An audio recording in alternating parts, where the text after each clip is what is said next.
Welcome to the Archivist's Lantern. Another forgotten volume awaits. This volume is The Wendigo, written by Algernon Blackwood and first published in 1910. Now, let us open the book. Chapter 1.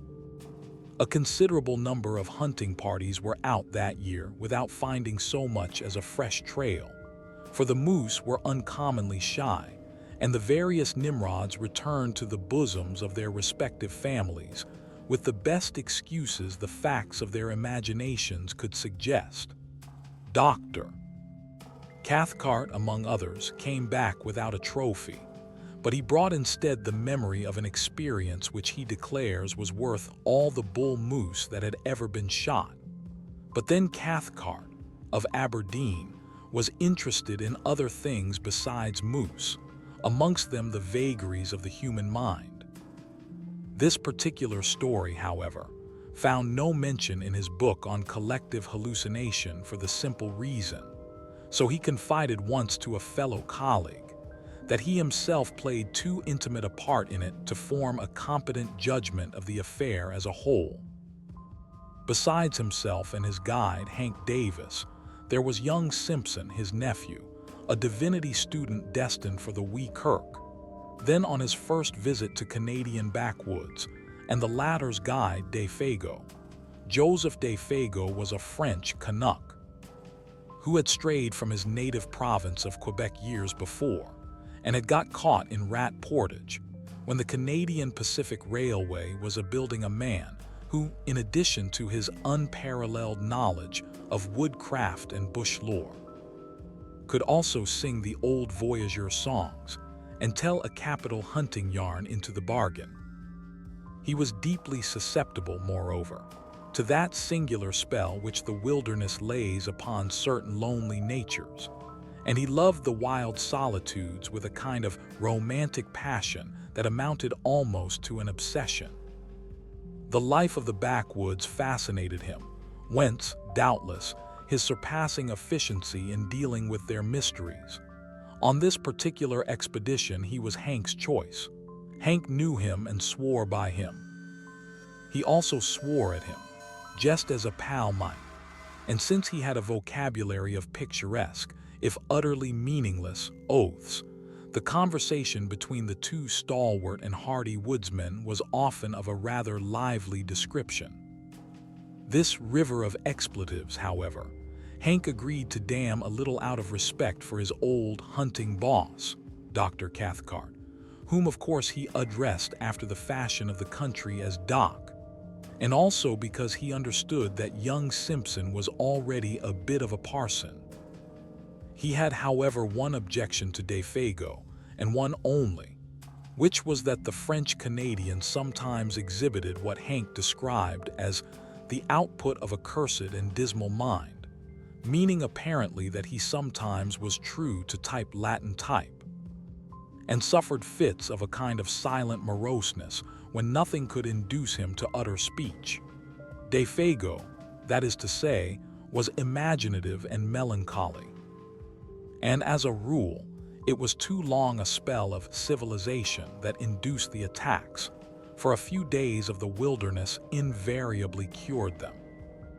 This, then, was the party of four that found themselves in camp the last week in October of that shy moose year, way up in the wilderness north of Rat Portage, a forsaken and desolate country.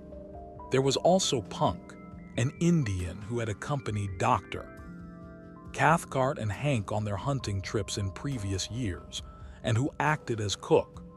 His duty was merely to stay in camp, catch fish, and prepare venison steaks and coffee at a few minutes' notice. He dressed in the worn-out clothes bequeathed to him by former patrons, and except for his coarse black hair and dark skin, he looked in these city garments no more like a real redskin than a stage Negro looks like a real African. For all that, however, Punk had in him still the instincts of his dying race. His taciturn silence and his endurance survived, also his superstition. The party round the blazing fire that night were despondent, for a week had passed without a single sign of recent moose discovering itself. DeFago had sung his song and plunged into a story, but Hank, in bad humor, reminded him so often that he kept mussing up the facts so that it was most all nothing but a petered-out lie. That the Frenchman had finally subsided into a sulky silence which nothing seemed likely to break. Dr. Cathcart and his nephew were fairly done after an exhausting day. Punk was washing up the dishes, grunting to himself under the lean-to of branches, where he later also slept. No one troubled to stir the slowly dying fire. Overhead the stars were brilliant in a sky quite wintry, and there was so little wind that ice was already forming stealthily along the shores of the still lake behind them. The silence of the vast listening forest stole forward and enveloped them. Hank broke in suddenly with his nasal voice. "I'm in favor of breaking new ground tomorrow, Doc," he observed with energy, looking across at his employer. "We don't stand a dead Dago's chance around here." "Agreed," said Cathcart, always a man of few words. "Think the idea's good." "Sure pop, it's good," Hank resumed with confidence. "S'pose now you and I strike west up Garden Lake way for a change. None of us ain't touched that quiet bit of land yet. I'm with you. And you, DeFago, take Mr. Simpson along in the small canoe, skip across the lake, portage over into 50 Island water, and take a good squint down that thar southern shore. The moose yarded there like hell last year, and for all we know they may be doing it again this year just to spite us." DeFago, keeping his eyes on the fire, said nothing by way of reply. He was still offended, possibly, about his interrupted story. "No one's been up that way this year, and I'll lay my bottom dollar on that," Hank added with emphasis, as though he had a reason for knowing. He looked over at his partner sharply. "Better take the little silk tent and stay away a couple o' nights," he concluded, as though the matter were definitely settled. For Hank was recognized as general organizer of the hunt and in charge of the party. It was obvious to anyone that DeFago did not jump at the plan, but his silence seemed to convey something more than ordinary disapproval, and across his sensitive dark face there passed a curious expression like a flash of firelight. Not so quickly, however, that the three men had not time to catch it. "He funked for some reason, I thought," Simpson said afterwards in the tent he shared with his uncle, Dr. Cathcart made no immediate reply, although the look had interested him enough at the time for him to make a mental note of it. The expression had caused him a passing uneasiness he could not quite account for at the moment. But Hank, of course, had been the first to notice it.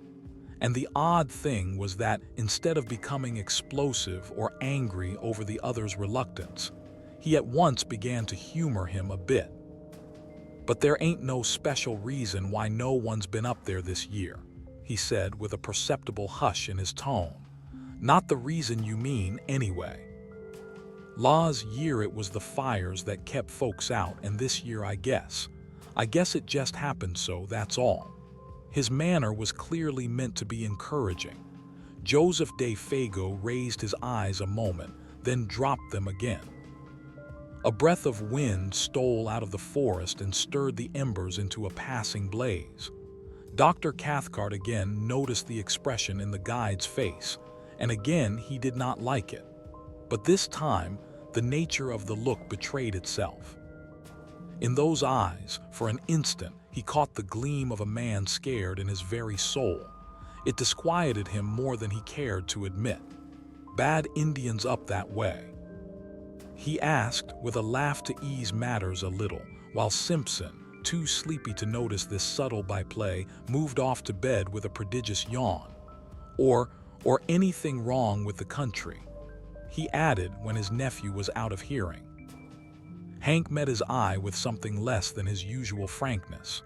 "He's just skeered," he replied good-humoredly. "Skeered stiff about some old fairy tale. That's all, ain't it, old pard? and he gave Defago a friendly kick on the moccasined foot that lay nearest the fire. Defago looked up quickly, as from an interrupted reverie, a reverie, however, that had not prevented his seeing all that went on about him. "Skeered, nothin'," he answered with a flush of defiance. "There's nothin' in the bush that can skeer Joseph Defago, and don't you forget it." And the natural energy with which he spoke made it impossible to know whether he told the whole truth or only a part of it.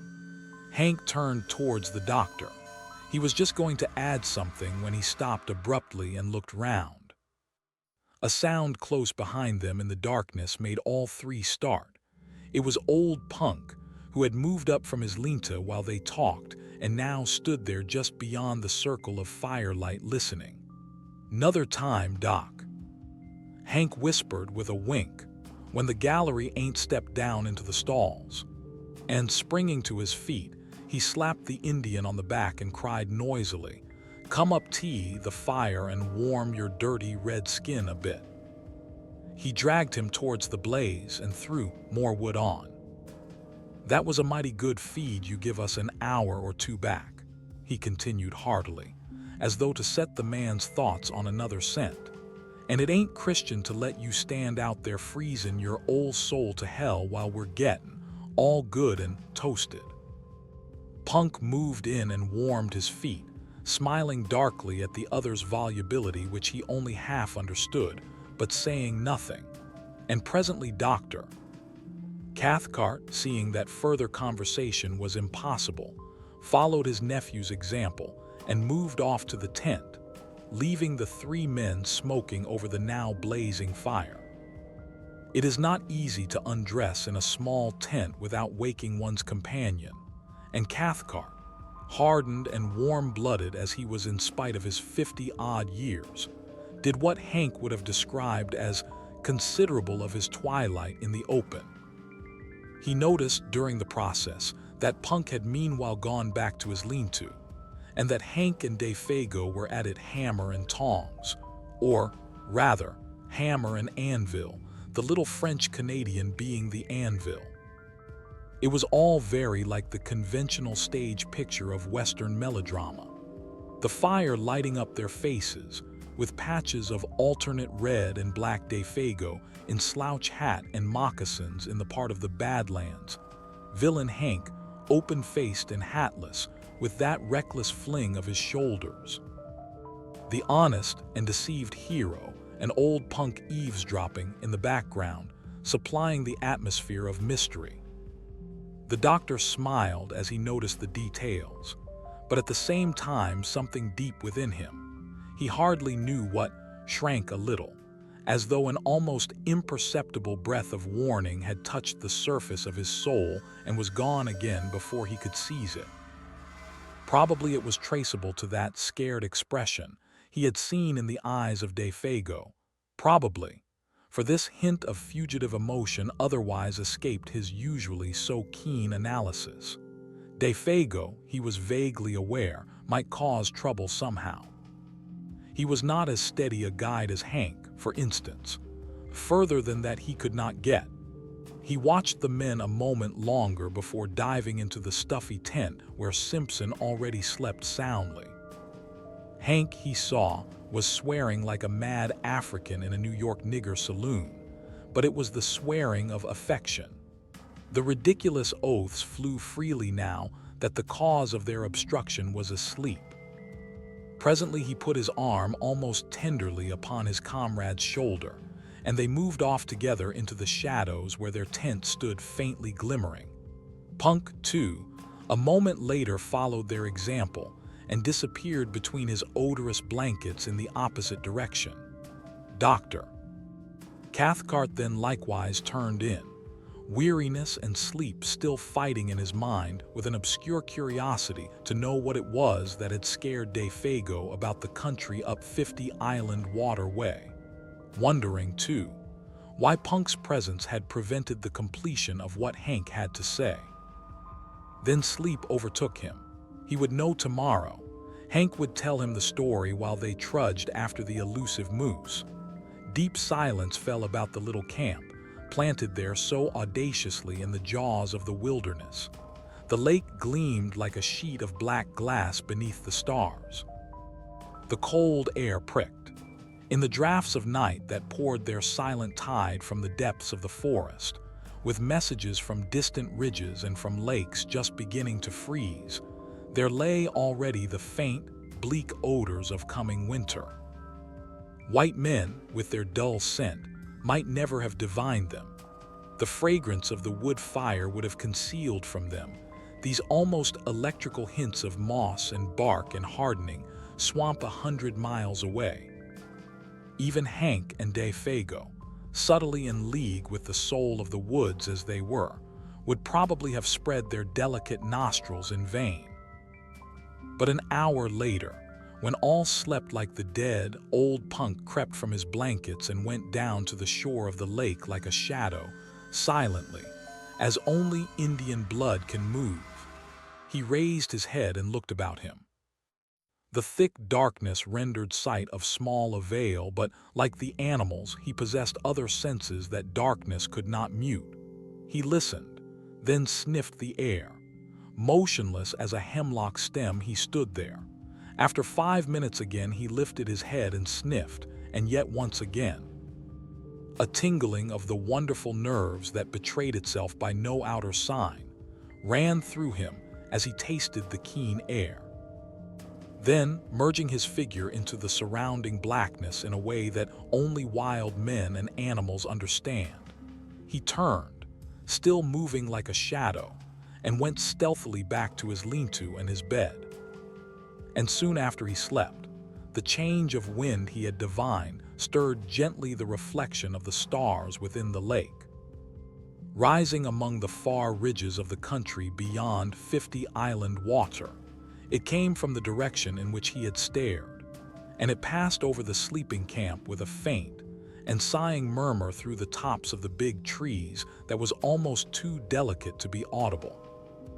With it down the desert paths of night, though too faint, too high even for the Indian's hair-like nerves, there passed a curious, thin odor strangely disquieting, an odor of something that seemed unfamiliar, utterly unknown. The French-Canadian and the man of Indian blood each stirred uneasily in his sleep just about this time, though neither of them woke. Then the ghost of that unforgettably strange odor passed away and was lost among the leagues of tenantless forest beyond. Chapter 2. In the morning, the camp was astir before the sun. There had been a light fall of snow during the night and the air was sharp. Punk had done his duty betimes, for the odors of coffee and fried bacon reached every tent. All were in good spirits. Winds shifted. Cried Hank vigorously, watching Simpson and his guide already loading the small canoe. "It's across the lake, dead right for you fellers, and the snow'll make bully trails. If there's any moose mussing around up thar, they'll not get so much as a tail-end scent of you with the wind as it is. Good luck, Monsieur Defago," he added, facetiously giving the name its French pronunciation for once, bon chance. Defago returned the good wishes, apparently in the best of spirits, the silent mood gone. Before 8 o'clock, old Punk had the camp to himself. Cathcart and Hank were far along the trail that led westwards, while the canoe that carried Defago and Simpson, with silk tent and grub for 2 days, was already a dark speck, bobbing on the bosom of the lake going due east. The wintry sharpness of the air was tempered now by a sun that topped the wooded ridges and blazed with a luxurious warmth upon the world of lake and forest below. Loons flew, skimming through the sparkling spray that the wind lifted. Divers shook their dripping heads to the sun and popped smartly out of sight again, and as far as eye could reach rose the leagues of endless crowding bush, desolate in its lonely sweep and grandeur, untrodden by foot of man, and stretching its mighty and unbroken carpet right up to the frozen shores of Hudson Bay.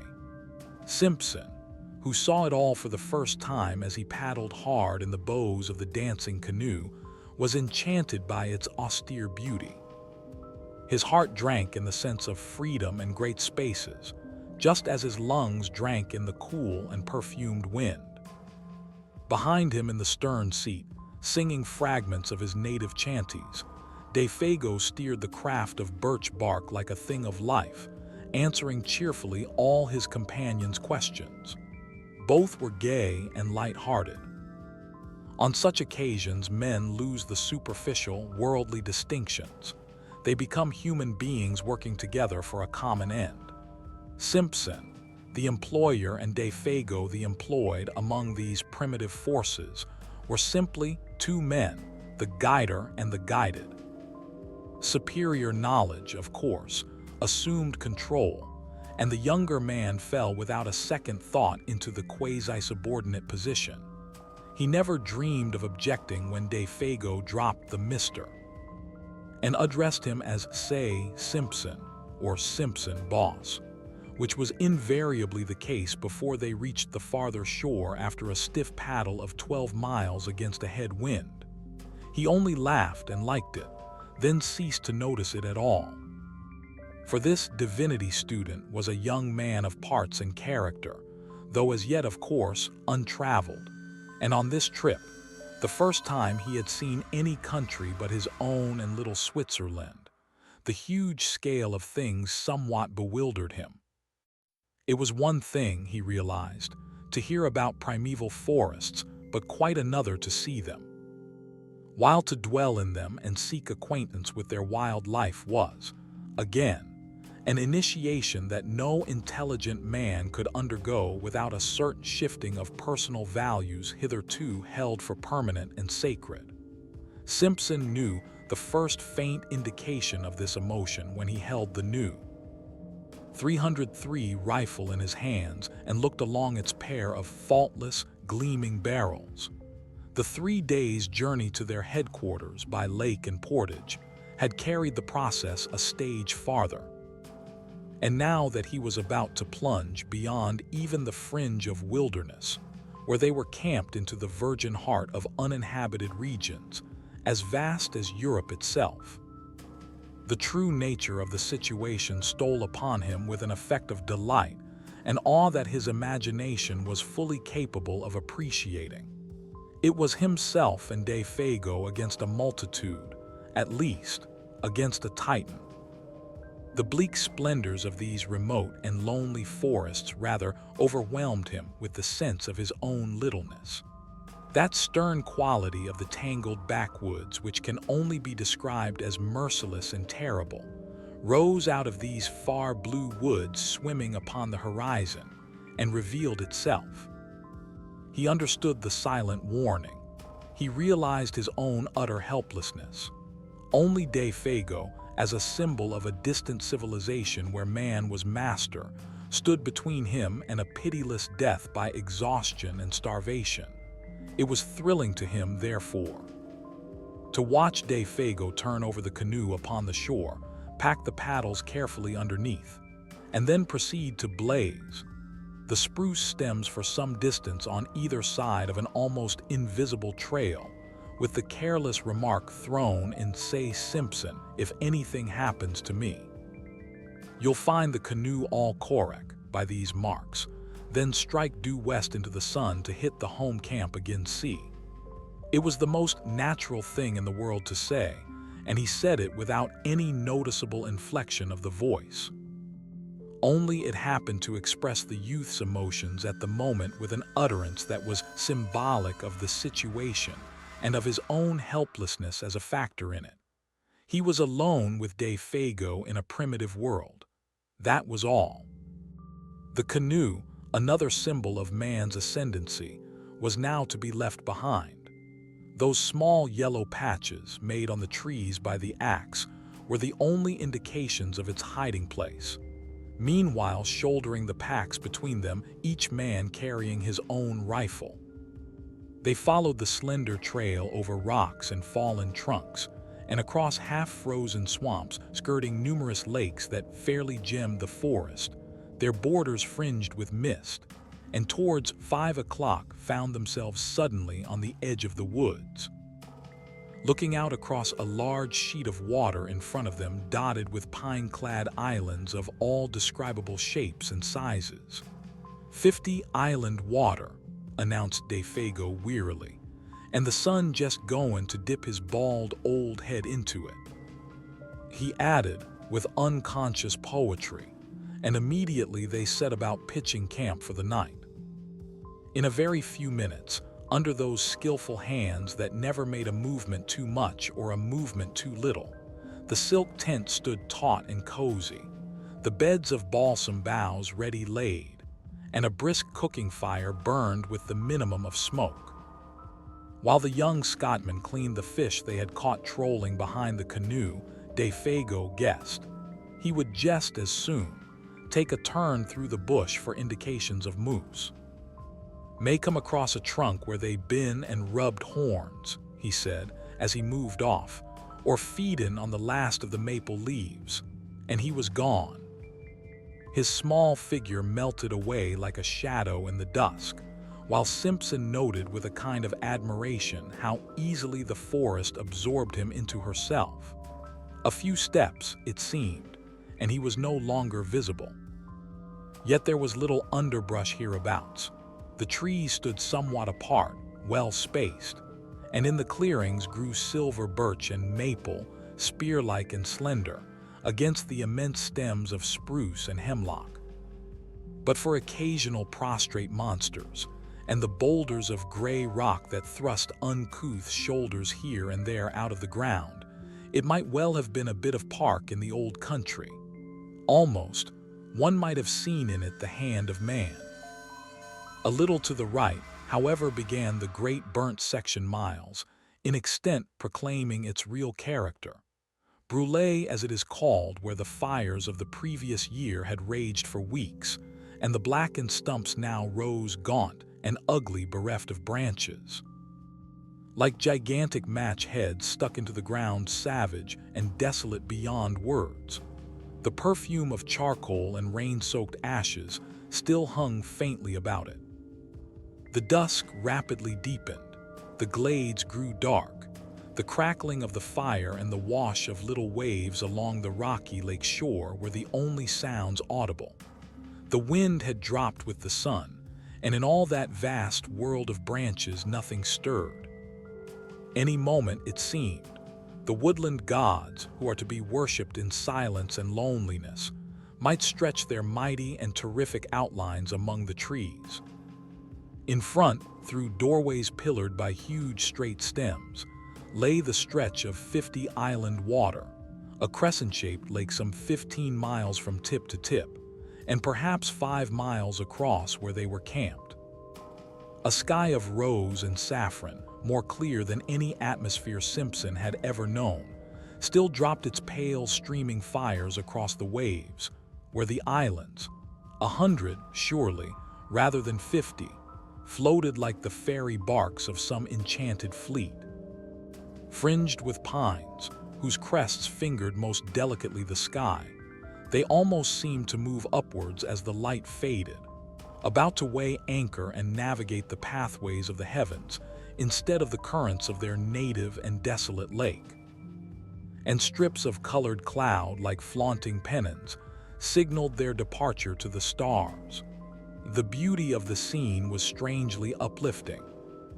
Simpson smoked the fish and burnt his fingers into the bargain in his efforts to enjoy it, and at the same time tend the frying pan and the fire. Yet ever at the back of his thoughts lay that other aspect of the wilderness, the indifference to human life, the merciless spirit of desolation which took no note of man.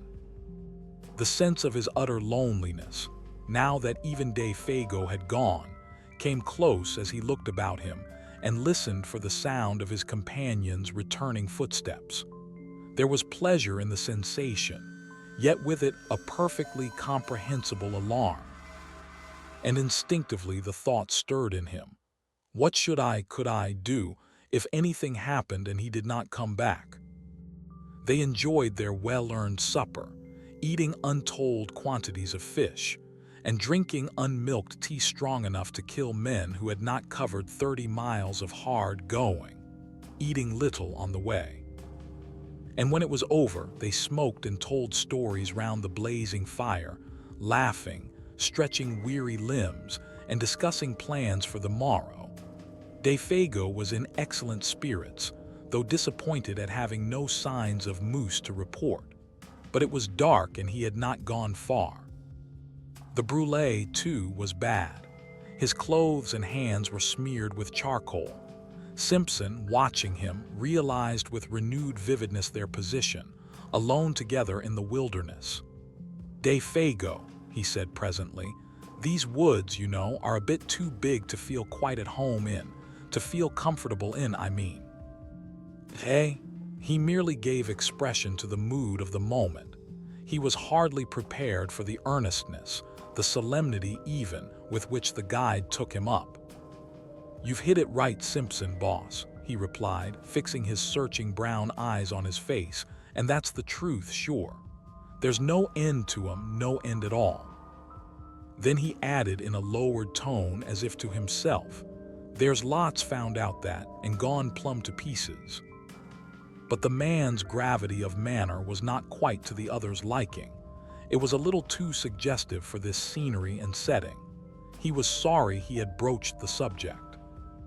He remembered suddenly how his uncle had told him that men were sometimes stricken with a strange fever of the wilderness, when the seduction of the uninhabited wastes caught them so fiercely that they went forth, half fascinated, half deluded, to their death. And he had a shrewd idea that his companion held something in sympathy with that queer type. He led the conversation on to other topics, on to Hank and the doctor, for instance, and the natural rivalry as to who should get the first sight of moose. "If they went due west," observed Defago carelessly, "there's 60 miles between us now, with old Punk at halfway house eatin' himself full to bustin' with fish and coffee." They laughed together over the picture. But the casual mention of those 60 miles again made Simpson realize the prodigious scale of this land where they hunted. 60 miles was a mere step, 200 little more than a step. Stories of lost hunters rose persistently before his memory. The passion and mystery of homeless and wandering men, seduced by the beauty of great forests, swept his soul in a way too vivid to be quite pleasant. He wondered vaguely whether it was the mood of his companion that invited the unwelcome suggestion with such persistence. "Sing us a song, Defago, if you're not too tired," he asked. "One of those old voyageur songs you sang the other night." He handed his tobacco pouch to the guide and then filled his own pipe, while the Canadian, nothing loth, sent his light voice across the lake in one of those plaintive, almost melancholy chanties with which lumbermen and trappers lessen the burden of their labor. There was an appealing and romantic flavor about it, something that recalled the atmosphere of the old pioneer days when Indians and wilderness were leagued together, battles frequent, and the old country farther off than it is today. The sound traveled pleasantly over the water, but the forest at their backs seemed to swallow it down with a single gulp that permitted neither echo nor resonance. It was in the middle of the third verse that Simpson noticed something unusual, something that brought his thoughts back with a rush from faraway scenes. A curious change had come into the man's voice. Even before he knew what it was, uneasiness caught him, and looking up quickly, he saw that Defago, though still singing, was peering about him into the bush, as though he heard or saw something. His voice grew fainter, dropped to a hush, then ceased altogether. The same instant, with a movement amazingly alert, he started to his feet and stood upright, sniffing the air.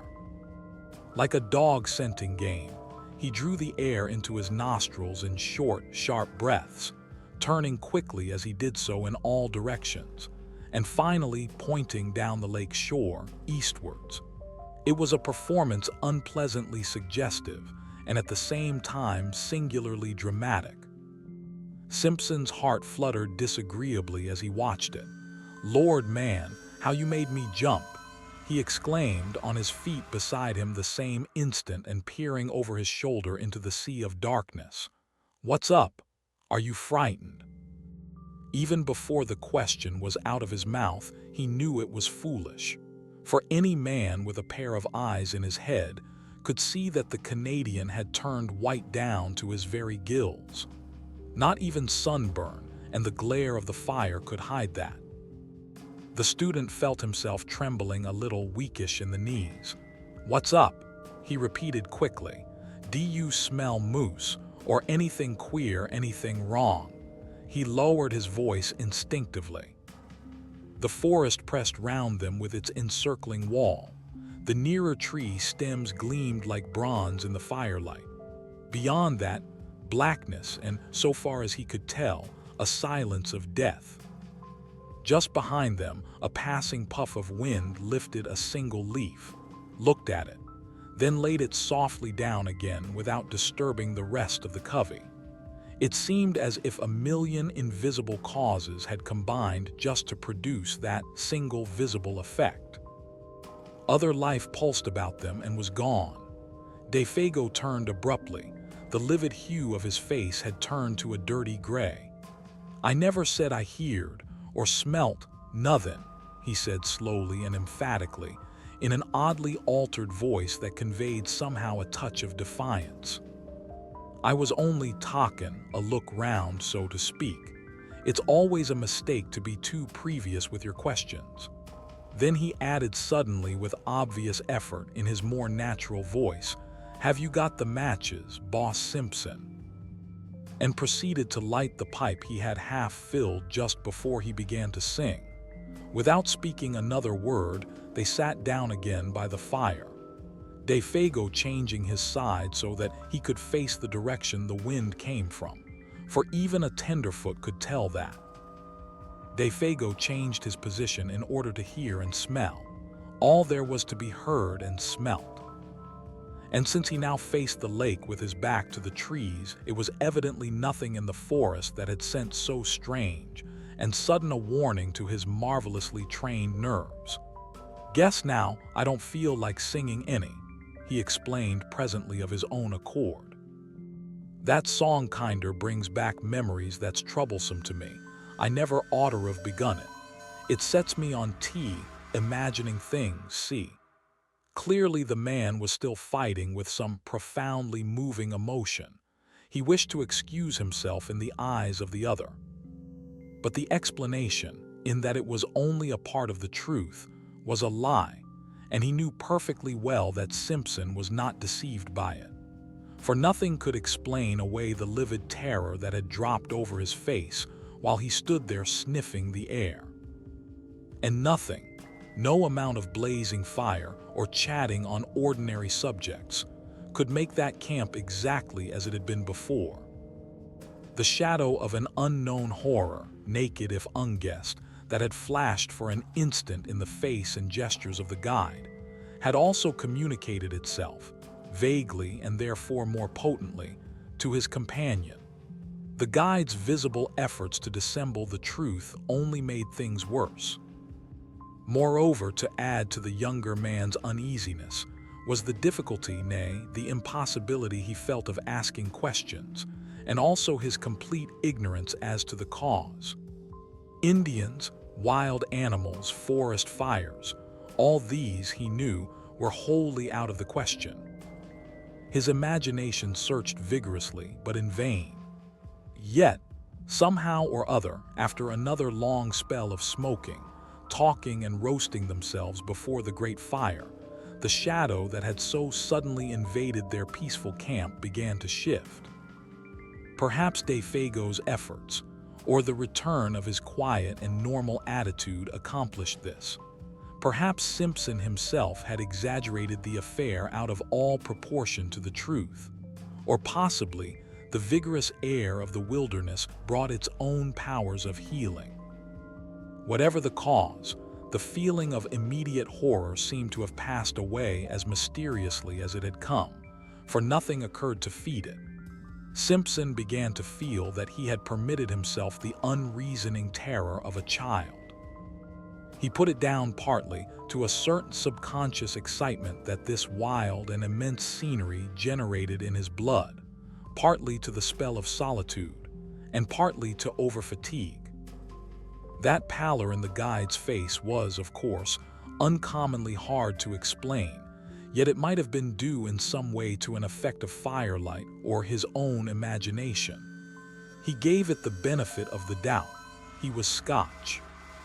When a somewhat unordinary emotion has disappeared, the mind always finds a dozen ways of explaining away its causes. Simpson lit a last pipe and tried to laugh to himself. On getting home to Scotland, it would make quite a good story. He did not realize that this laughter was a sign that terror still lurked in the recesses of his soul. That, in fact, it was merely one of the conventional signs by which a man, seriously alarmed, tries to persuade himself that he is not so.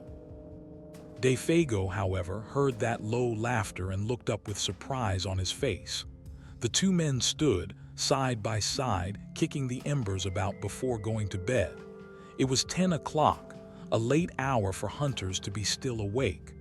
"What's ticklin' yer?" he asked in his ordinary tone, yet gravely. I was thinking of our little toy woods at home just at that moment," stammered Simpson, coming back to what really dominated his mind and startled by the question, "and comparing them to all this," and he swept his arm round to indicate the bush. A pause followed in which neither of them said anything.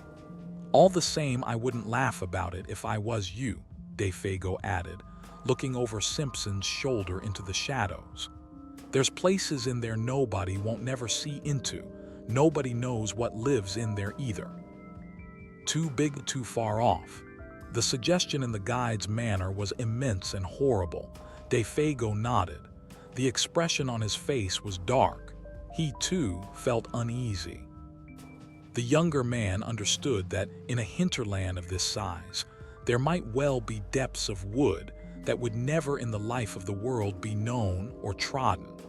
The thought was not exactly the sort he welcomed.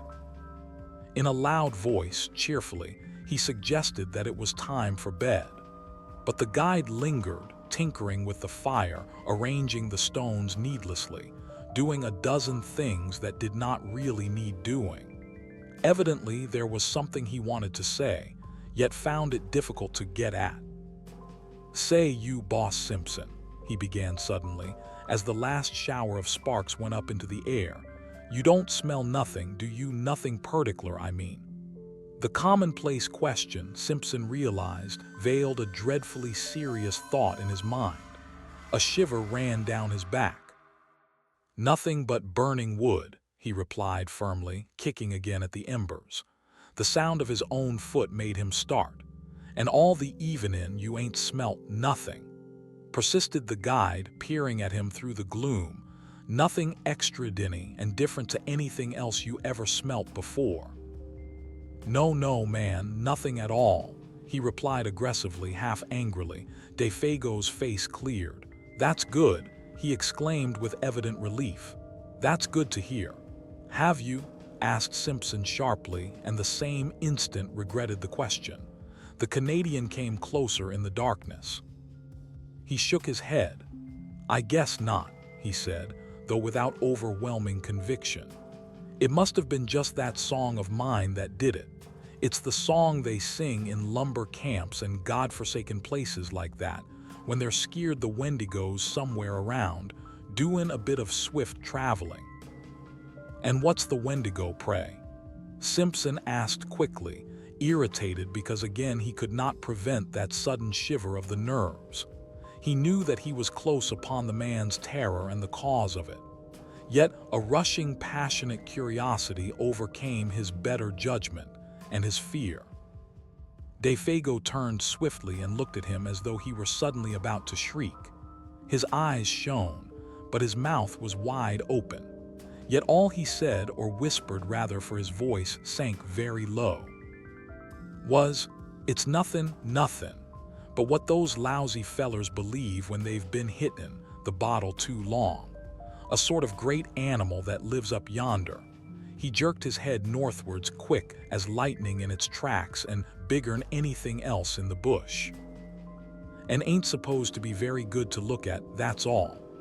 A backwoods superstition, began Simpson, moving hastily toward the tent in order to shake off the hand of the guide that clutched his arm. Come, hurry up for God's sake and get the lantern going. It's time we were in bed and asleep if we're going to be up with the sun tomorrow. The guide was close on his heels. I'm coming, he answered out of the darkness. I'm coming. And after a slight delay, he appeared with the lantern and hung it from a nail in the front pole of the tent. The shadows of 100 trees shifted their places quickly as he did so, and when he stumbled over the rope, diving swiftly inside, the whole tent trembled as though a gust of wind struck it. The two men lay down, without undressing, upon their beds of soft balsam boughs, cunningly arranged. Inside, all was warm and cozy, but outside the world of crowding trees pressed close about them, marshalling their million shadows, and smothering the little tent that stood there like a wee white shell facing the ocean of tremendous forest. Between the two lonely figures within, however, there pressed another shadow that was not a shadow from the night. It was the shadow cast by the strange fear, never wholly exorcised, that had leaped suddenly upon Defago in the middle of his singing. And Simpson, as he lay there, watching the darkness through the open flap of the tent, ready to plunge into the fragrant abyss of sleep, knew first that unique and profound stillness of a primeval forest when no wind stirs, and when the night has weight and substance that enters into the soul to bind a veil about it. Then sleep took him. Chapter 3. Thus it seemed to him, at least. Yet it was true that the lap of the water just beyond the tent door still beat time with his lessening pulses when he realized that he was lying with his eyes open, and that another sound had recently introduced itself with cunning softness between the splash and murmur of the little waves. And long before he understood what this sound was, it had stirred in him the centers of pity and alarm. He listened intently, though at first in vain, for the running blood beat all its drums too noisily in his ears. Did it come, he wondered, from the lake or from the woods? Then suddenly, with a rush and a flutter of the heart, he knew that it was close beside him in the tent. And when he turned over for a better hearing, it focused itself unmistakably not 2 feet away. It was a sound of weeping. Defago, upon his bed of branches, was sobbing in the darkness as though his heart would break, the blankets evidently stuffed against his mouth to stifle it. And his first feeling before he could think or reflect was the rush of a poignant and searching tenderness. This intimate human sound, heard amid the desolation about them, woke pity. It was so incongruous, so pitifully incongruous, and so vain. Tears in this vast and cruel wilderness. Of what avail? He thought of a little child crying in mid-Atlantic. Then, of course, with fuller realization and the memory of what had gone before, came the descent of the terror upon him, and his blood ran cold. "Defago," he whispered quickly, "what's the matter?" He tried to make his voice very gentle. "Are you in pain, unhappy?" There was no reply, but the sound ceased abruptly. He stretched his hand out and touched him. The body did not stir. "Are you awake?" For it occurred to him that the man was crying in his sleep. "Are you cold?" He noticed that his feet, which were uncovered, projected beyond the mouth of the tent. He spread an extra fold of his own blankets over them. The guide had slipped down in his bed, and the branches seemed to have been dragged with him. He was afraid to pull the body back again, for fear of waking him. 1 or 2 tentative questions he ventured softly, but though he waited for several minutes there came no reply, nor any sign of movement. Presently he heard his regular and quiet breathing, and putting his hand again gently on the breast, felt the steady rise and fall beneath. "Let me know if anything's wrong," he whispered, "or if I can do anything. Wake me at once if you feel queer." He hardly knew what to say. He lay down again, thinking and wondering what it all meant. Fago, of course, had been crying in his sleep. Some dream or other had afflicted him. Yet never in his life would he forget that pitiful sound of sobbing and the feeling that the whole awful wilderness of woods listened. His own mind busied itself for a long time with the recent events, of which this took its mysterious place as one, and though his reason successfully argued away all unwelcome suggestions, a sensation of uneasiness remained, resisting ejection, very deep-seated, peculiar beyond ordinary. Chapter 4. But sleep in the long run proves greater than all emotions. His thoughts soon wandered again. He lay there, warm as toast, exceedingly weary. The night soothed and comforted, blunting the edges of memory and alarm. Half an hour later, he was oblivious of everything in the outer world about him. Yet sleep, in this case, was his great enemy, concealing all approaches, smothering the warning of his nerves. As sometimes in a nightmare events crowd upon each other's heels with a conviction of dreadfulest reality. Yet some inconsistent detail accuses the whole display of incompleteness, and disguised so the events that now followed, though they actually happened, persuaded the mind, somehow, that the detail which could explain them had been overlooked in the confusion, and that therefore they were but partly true, the rest delusion. At the back of the sleeper's mind something remains awake, ready to let slip the judgment. All this is not quite real. When you wake up you'll understand. And thus, in a way, it was with Simpson. The events, not wholly inexplicable or incredible in themselves, yet remain for the man who saw and heard them a sequence of separate facts of cold horror, because the little piece that might have made the puzzle clear lay concealed or overlooked. So far as he can recall, it was a violent movement, running downwards through the tent towards the door, that first woke him and made him aware that his companion was sitting bolt upright beside him, quivering. Hours must have passed, for it was the pale gleam of the dawn that revealed his outline against the canvas. This time the man was not crying. He was quaking like a leaf. The trembling he felt plainly through the blankets down the entire length of his own body. Fago had huddled down against him for protection, shrinking away from something that apparently concealed itself near the door flaps of the little tent. Simpson thereupon called out in a loud voice some question or other. In the first bewilderment of waking, he does not remember exactly what, and the man made no reply. The atmosphere and feeling of true nightmare lay horribly about him, making movement and speech both difficult. At first, indeed, he was not sure where he was, whether in one of the earlier camps or at home in his bed at Aberdeen. The sense of confusion was very troubling. And next, almost simultaneous with his waking, it seemed, the profound stillness of the dawn outside was shattered by a most uncommon sound.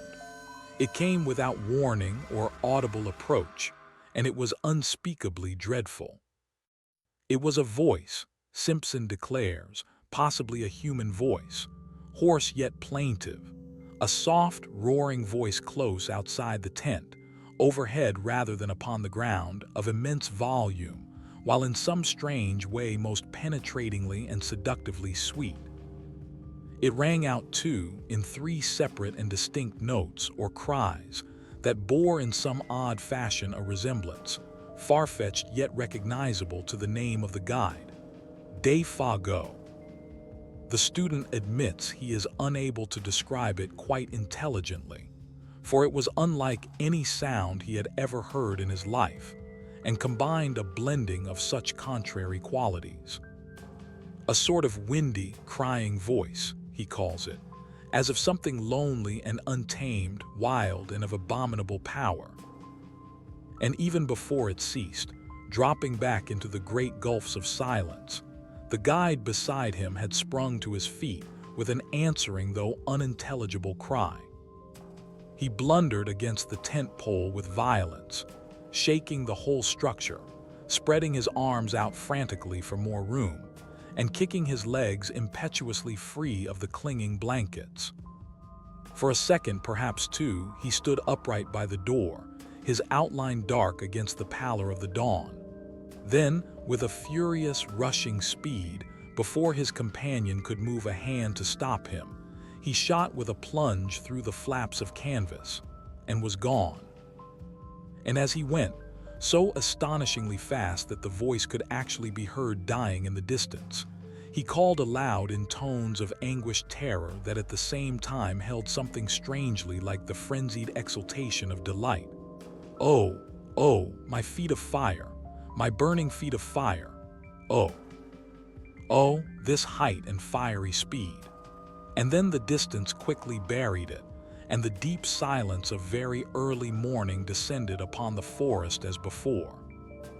It had all come about with such rapidity that, but for the evidence of the empty bed beside him, Simpson could almost have believed it to have been the memory of a nightmare carried over from sleep. He still felt the warm pressure of that vanished body against his side. There lay the twisted blankets in a heap. The very tent yet trembled with the vehemence of the impetuous departure. The strange words rang in his ears, as though he still heard them in the distance, wild language of a suddenly stricken mind.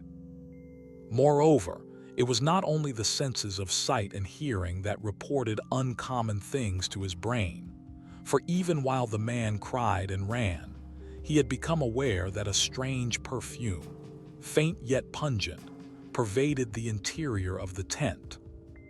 And it was at this point, it seems, brought to himself by the consciousness that his nostrils were taking this distressing odor down into his throat, that he found his courage, sprang quickly to his feet, and went out. The gray light of dawn that dropped, cold and glimmering, between the trees revealed the scene tolerably well. There stood the tent behind him, soaked with dew. The dark ashes of the fire still warmed the lake white beneath a coating of mist. The islands rising darkly out of it like objects packed in wool, and patches of snow beyond among the clearer spaces of the bush, everything cold, still waiting for the sun.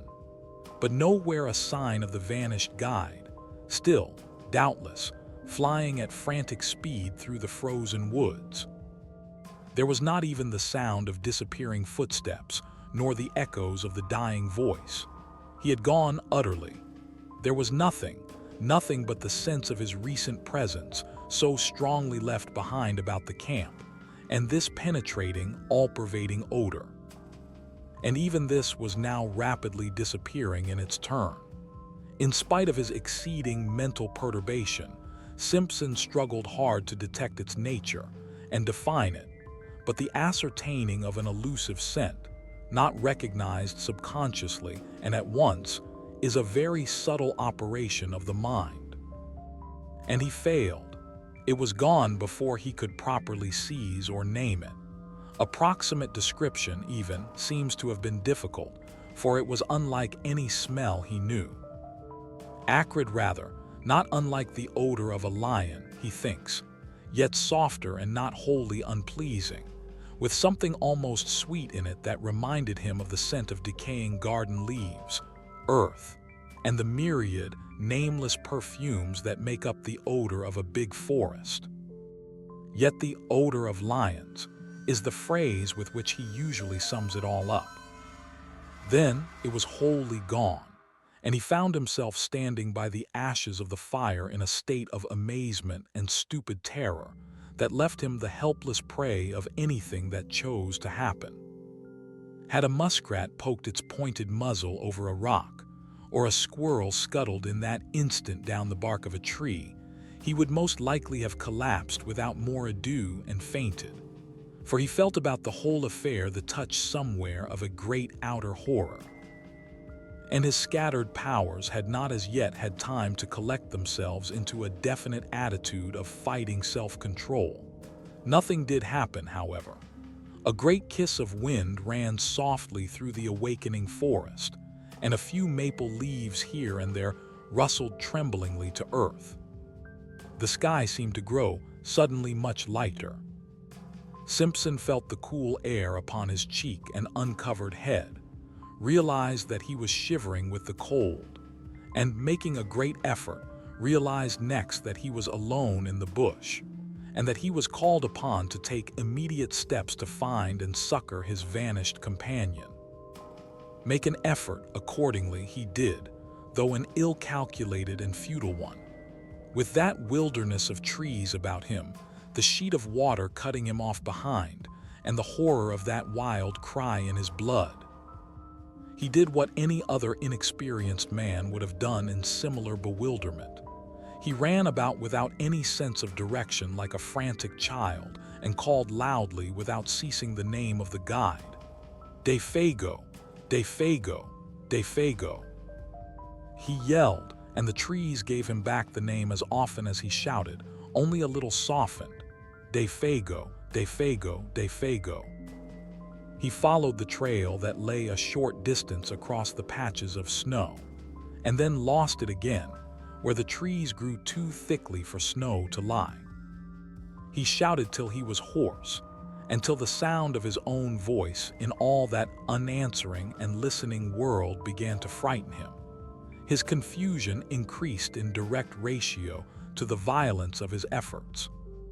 His distress became formidably acute, till at length his exertions defeated their own object, and from sheer exhaustion he headed back to the camp again. It remains a wonder that he ever found his way. It was with great difficulty, and only after numberless false clues, that he at last saw the white tent between the trees and so reached safety. Exhaustion then applied its own remedy, and he grew calmer. He made the fire and breakfasted.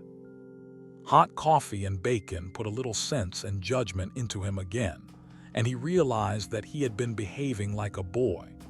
He now made another and more successful attempt to face the situation collectedly, and a nature naturally plucky coming to his assistance. He decided that he must first make as thorough a search as possible, failing success, in which he must find his way into the home camp as best he could and bring help. And this was what he did. Taking food, matches and rifle with him, and a small axe to blaze the trees against his return journey, he set forth. It was 8 o'clock when he started, the sun shining over the tops of the trees in a sky without clouds. Pinned to a stake by the fire, he left a note in case Defago returned while he was away. This time, according to a careful plan, he took a new direction, intending to make a wide sweep that must sooner or later cut into indications of the guide's trail, and before he had gone a quarter of a mile, he came across the tracks of a large animal in the snow, and beside it the light and smaller tracks of what were beyond question human feet, the feet of Defago. The relief he at once experienced was natural though brief. For at first sight he saw in these tracks a simple explanation of the whole matter. These big marks had surely been left by a bull moose that whined against it had blundered upon the camp, and uttered its singular cry of warning and alarm the moment its mistake was apparent. Defago, in whom the hunting instinct was developed to the point of uncanny perfection, had scented the brute coming down the wind hours before. His excitement and disappearance were due, of course, to his.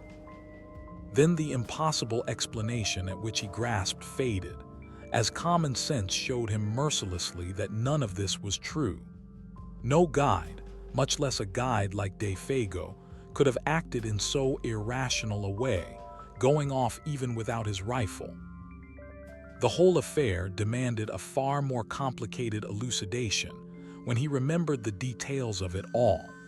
The cry of terror, the amazing language, the gray face of horror, when his nostrils first caught the new odor that muffled sobbing in the darkness, and for this too, now came back to him dimly, the man's original aversion for this particular bit of country.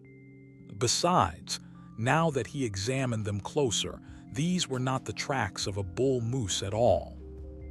Hank had explained to him the outline of a bull's hoofs, of a cow's or calf's too, for that matter. He had drawn them clearly on a strip of birch bark, and these were wholly different. They were big, round, ample, and with no pointed outline as of sharp hoofs. He wondered for a moment whether bear tracks were like that. There was no other animal he could think of, for caribou did not come so far south at this season, and even if they did, would leave hoof marks. They were ominous signs, these mysterious writings left in the snow by the unknown creature that had lured a human being away from safety. And when he coupled them in his imagination with that haunting sound that broke the stillness of the dawn, a momentary dizziness shook his mind, distressing him again beyond belief. He felt the threatening aspect of it all, and stooping down to examine the marks more closely, he caught a faint whiff of that sweet yet pungent odor that made him instantly straighten up again, fighting a sensation almost of nausea. Then his memory played him another evil trick.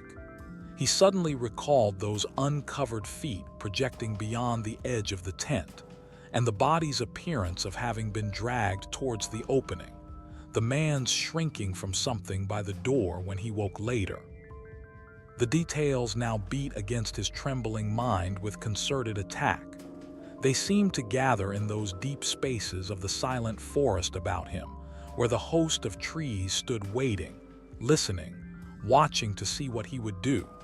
The woods were closing round him. With the persistence of true pluck, however, Simpson went forward, following the tracks as best he could, smothering these ugly emotions that sought to weaken his will.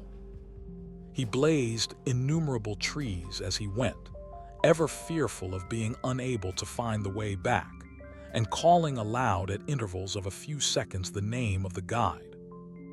The dull tapping of the axe upon the massive trunks, and the unnatural accents of his own voice became at length sounds that he even dreaded to make, dreaded to hear. For they drew attention without ceasing to his presence and exact whereabouts, and if it were really the case that something was hunting himself down in the same way that he was hunting down another, with a strong effort, he crushed the thought out the instant it rose. It was the beginning, he realized, of a bewilderment utterly diabolical in kind that would speedily destroy him. Although the snow was not continuous, lying merely in shallow flurries over the more open spaces, he found no difficulty in following the tracks for the first few miles. They went straight as a ruled line wherever the trees permitted. The stride soon began to increase in length, till it finally assumed proportions that seemed absolutely impossible for any ordinary animal to have made. Like huge flying leaps they became. One of these he measured, and though he knew that stretch of 18 feet must be somehow wrong, he was at a complete loss to understand why he found no signs on the snow between the extreme points. But what perplexed him even more, making him feel his vision had gone utterly awry, was that Defago's stride increased in the same manner and finally covered the same incredible distances. It looked as if the great beast had lifted him with it and carried him across these astonishing intervals. Simpson, who was much longer in the limb, found that he could not compass even half the stretch by taking a running jump. And the sight of these huge tracks, running side by side, silent evidence of a dreadful journey in which terror or madness had urged to impossible results, was profoundly moving. It shocked him in the secret depths of his soul. It was the most horrible thing his eyes had ever looked upon. He began to follow them mechanically, absent-mindedly almost, ever peering over his shoulder to see if he, too, were being followed by something with a gigantic tread. And soon it came about that he no longer quite realized what it was they signified. These impressions left upon the snow by something nameless and untamed, always accompanied by the footmarks of the little French-Canadian, his guide, his comrade. The man who had shared his tent a few hours before, chatting, laughing, even singing by his side. Chapter 5. For a man of his years and inexperience, only a canny Scot, perhaps, grounded in common sense and established in logic, could have preserved even that measure of balance that this youth somehow or other did manage to preserve through the whole adventure. Otherwise, two things he presently noticed, while forging pluckily ahead, must have sent him headlong back to the comparative safety of his tent, instead of only making his hands close more tightly upon the rifle stock, while his heart, trained for the wee kirk, sent a wordless prayer winging its way to heaven. Both tracks, he saw, had undergone a change, and this change, so far as it concerned the footsteps of the man, was in some undecipherable manner appalling. It was in the bigger tracks he first noticed this, and for a long time he could not quite believe his eyes. Was it the blown leaves that produced odd effects of light and shade, or that the dry snow, drifting like finely ground rice about the edges, cast shadows and high lights? Or was it actually the fact that the great marks had become faintly colored? For round about the deep, plunging holes of the animal, there now appeared a mysterious, reddish tinge that was more like an effect of light than of anything that dyed the substance of the snow itself. Every mark had it, and had it increasingly, this indistinct fiery tinge that painted a new touch of ghastliness into the picture.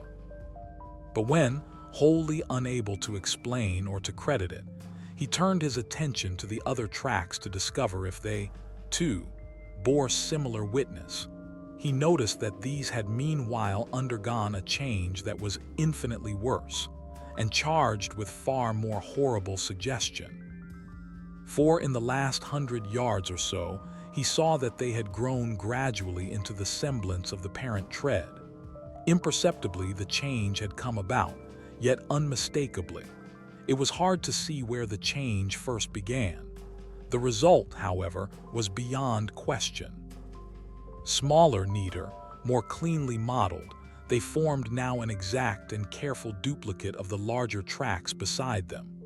The feet that produced them had, therefore, also changed, and something in his mind reared up with loathing and with terror as he saw it. Simpson, for the first time, hesitated. Then, ashamed of his alarm and indecision, took a few hurried steps ahead. The next instant stopped dead in his tracks. Immediately in front of him, all signs of the trail ceased. Both tracks came to an abrupt end. On all sides, for 100 yards and more, he searched in vain for the least indication of their continuance. There was nothing. The trees were very thick just there. Big trees, all of them, spruce, cedar, hemlock. There was no underbrush.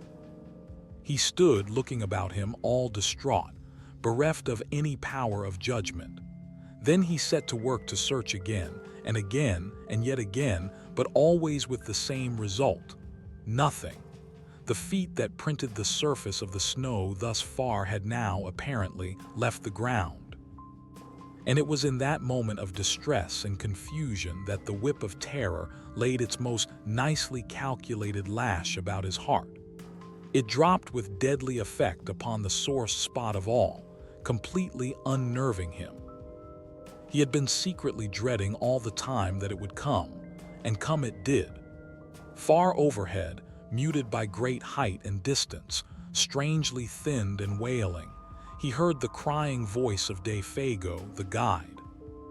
The sound dropped upon him out of that still, wintry sky with an effect of dismay and terror unsurpassed. The rifle fell to his feet. He stood motionless an instant, listening as it were with his whole body, then staggered back against the nearest tree for support, disorganized hopelessly in mind and spirit. To him, in that moment, it seemed the most shattering and dislocating experience he had ever known, so that his heart emptied itself of all feeling whatsoever as by a sudden draught. Oh, oh, this fiery height! Oh, my feet of fire, my burning feet of fire! Ran in far, beseeching accents of indescribable appeal this voice of anguish down the sky. Once it called, then silence through all the listening wilderness of trees. And Simpson, scarcely knowing what he did, presently found himself running wildly to and fro, searching, calling, tripping over roots and boulders, and flinging himself in a frenzy of undirected pursuit after the caller. Behind the screen of memory and emotion with which experience veils events, he plunged, distracted and half-deranged, picking up false lights like a ship at sea, terror in his eyes and heart and soul. For the panic of the wilderness had called to him in that far voice, the power of untamed distance, the enticement of the desolation that destroys. He knew in that moment all the pains of someone hopelessly and irretrievably lost, suffering the lust and travail of a soul in the final loneliness. A vision of Fago, eternally hunted, driven and pursued across the ski vastness of those ancient forests, fled like a flame across the dark ruin of his thoughts. It seemed ages before he could find anything in the chaos of his disorganized sensations to which he could anchor himself steady for a moment and think. The cry was not repeated. His own hoarse calling brought no response. The inscrutable forces of the wild had summoned their victim beyond recall and held him fast. Yet he searched and called, it seems, for hours afterwards. For it was late in the afternoon when at length he decided to abandon a useless pursuit and return to his camp on the shores of 50 Island Water. Even then he went with reluctance, that crying voice still echoing in his ears. With difficulty he found his rifle and the homeward trail.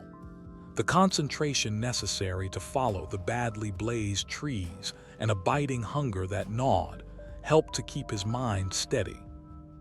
Otherwise, he admits, the temporary aberration he had suffered might have been prolonged to the point of positive disaster. Gradually, the ballast shifted back again, and he regained something that approached his normal equilibrium. But for all that, the journey through the gathering dusk was miserably haunted. He heard innumerable following footsteps, voices that laughed and whispered, and saw figures crouching behind trees and boulders, making signs to one another for a concerted attack the moment he had passed. The creeping murmur of the wind made him start and listen.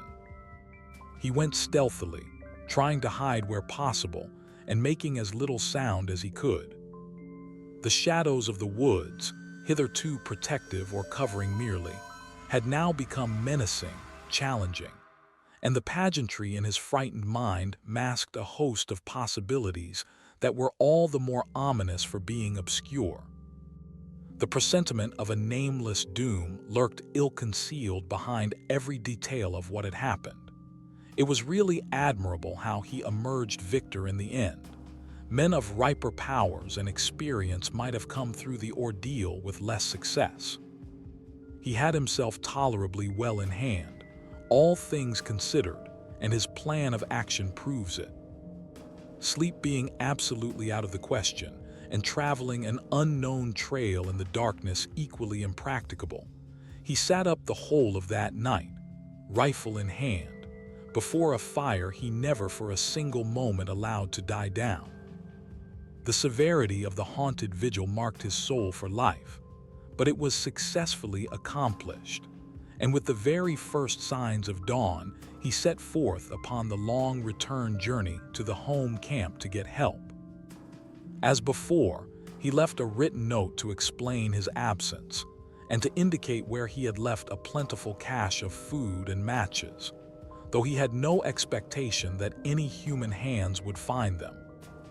How Simpson found his way alone by the lake and forest might well make a story in itself, For to hear him tell it is to know the passionate loneliness of soul that a man can feel when the wilderness holds him in the hollow of its illimitable hand, and laughs. It is also to admire his indomitable pluck. He claims no skill, declaring that he followed the almost invisible trail mechanically and without thinking. And this, doubtless, is the truth. He relied upon the guiding of the unconscious mind, which is instinct, perhaps too some sense of orientation. Known to animals and primitive men, may have helped as well, for through all that tangled region, he succeeded in reaching the exact spot where Defago had hidden the canoe nearly 3 days before with the remark, "Strike due west across the lake into the sun to find the camp."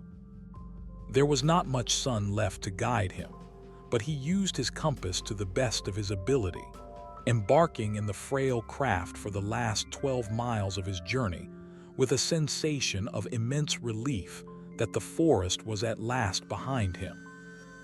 And fortunately, the water was calm. He took his line across the center of the lake instead of coasting round the shores for another 20 miles. Fortunately, too, the other hunters were back. The light of their fires furnished a steering point, without which he might have searched all night long for the actual position of the camp. It was close upon midnight all the same when his canoe grated on the sandy cove, and Hank, Punk, and his uncle, disturbed in their sleep by his cries, ran quickly down and helped a very exhausted and broken specimen of Scotch humanity over the rocks toward a dying fire. Chapter 6. The sudden entrance of his prosaic uncle into this world of wizardry and horror that had haunted him without interruption now for 2 days and 2 nights had the immediate effect of giving to the affair an entirely new aspect. The sound of that crisp, "Halloa, my boy," and "What's up now?" and the grasp of that dry and vigorous hand introduced another standard of judgment. A revulsion of feeling washed through him. He realized that he had let himself go rather badly.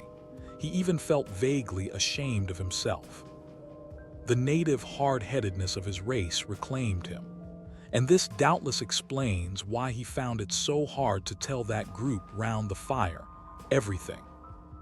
He told enough, however, for the immediate decision to be arrived at that a relief party must start at the earliest possible moment, and that Simpson, in order to guide it capably, must first have food and, above all, sleep.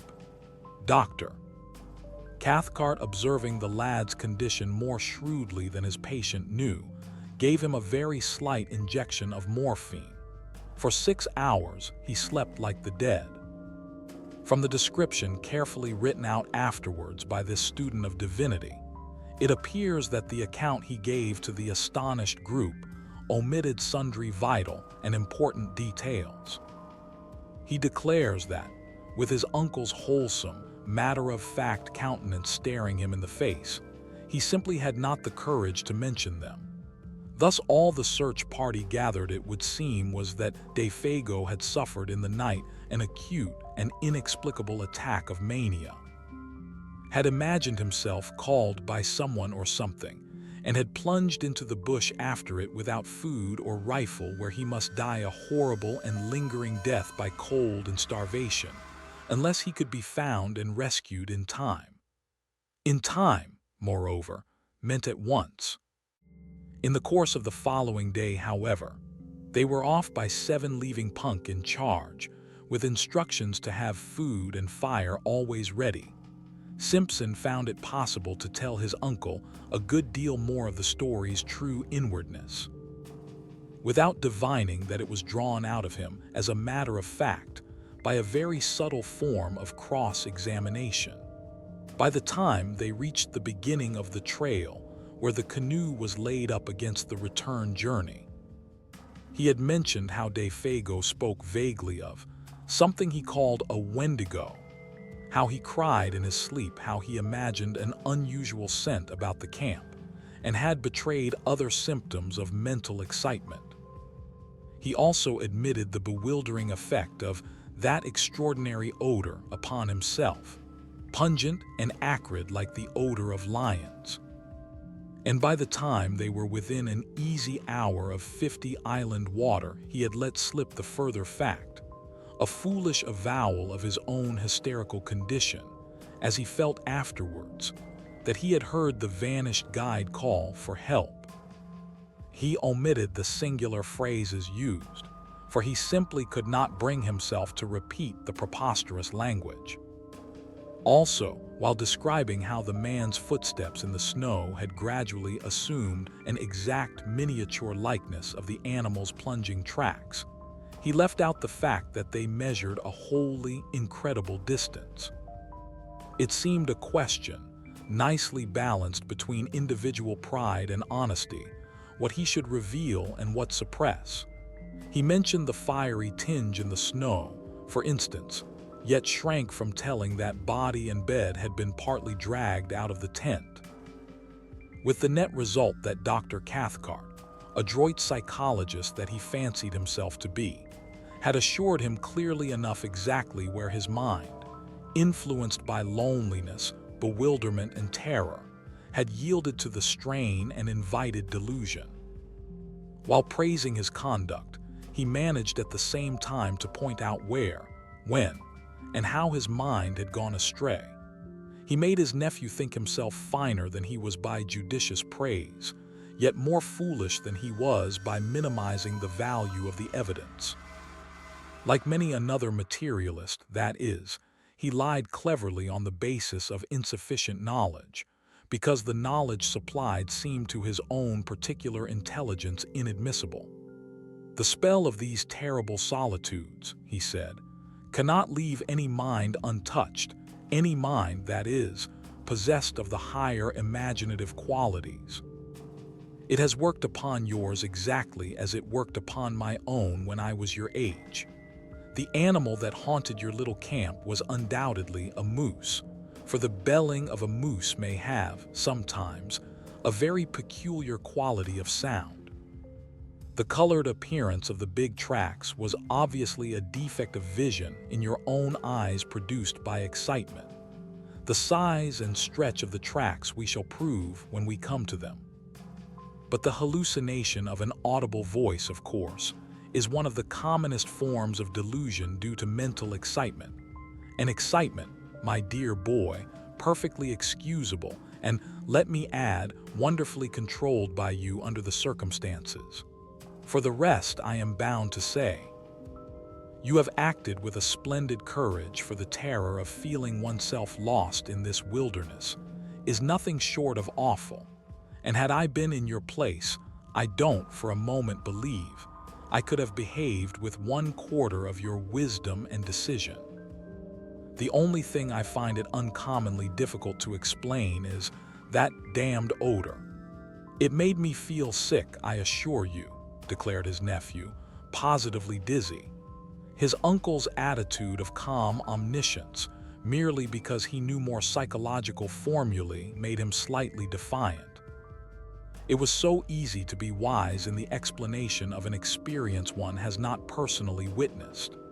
A kind of desolate and terrible odor is the only way I can describe it, he concluded, glancing at the features of the quiet, unemotional man beside him.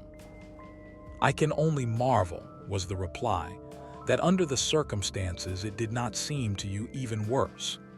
The dry words, Simpson knew, hovered between the truth and his uncle's interpretation of the truth. And so at last they came to the little camp and found the tent still standing, the remains of the fire, and the piece of paper pinned to a stake beside it, untouched. The cache, poorly contrived by inexperienced hands, however, had been discovered and opened by musk rats, mink, and squirrel. The matches lay scattered about the opening, but the food had been taken to the last crumb. "Well, fellers, he ain't here," exclaimed Hank loudly after his fashion. "And that's as sartain as the coal supply down below. But war he's got to, by this time, is 'bout as unsartain as the trade in crowns in t'other place." The presence of a divinity student was no barrier to his language at such a time, though for the reader's sake it may be severely edited. "I propose," he added, "that we start out at once and hunt form like hell."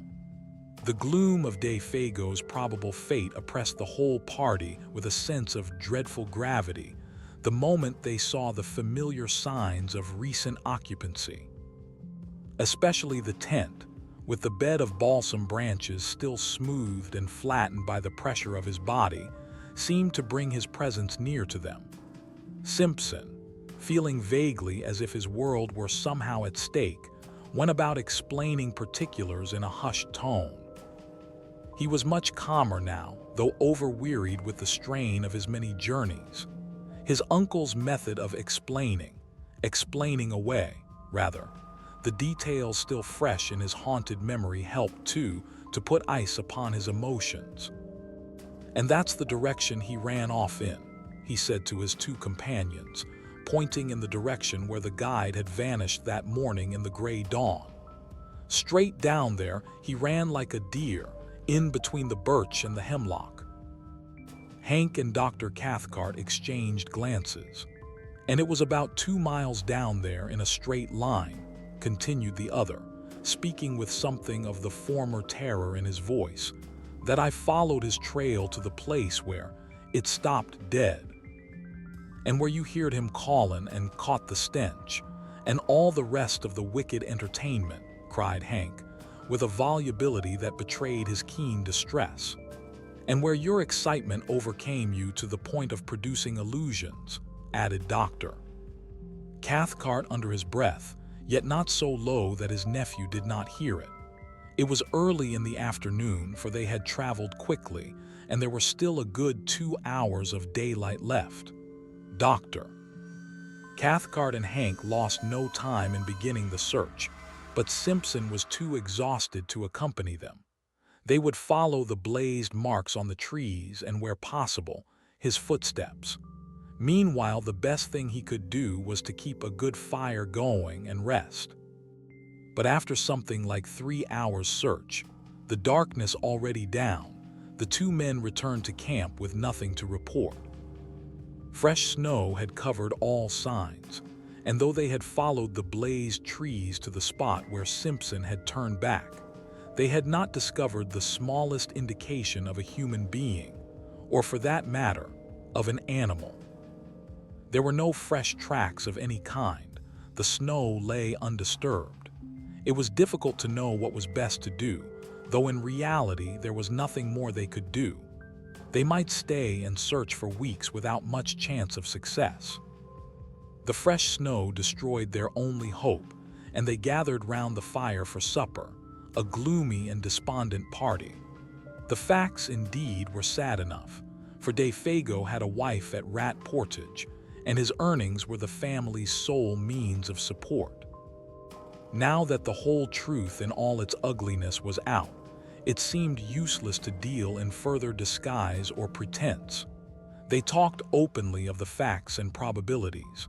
It was not the first time, even in the experience of Dr. Cathcart, that a man had yielded to the singular seduction of the solitudes, and gone out of his mind. De Fago, moreover, was predisposed to something of the sort, for he already had a touch of melancholia in his blood, and his fiber was weakened by bouts of drinking that often lasted for weeks at a time.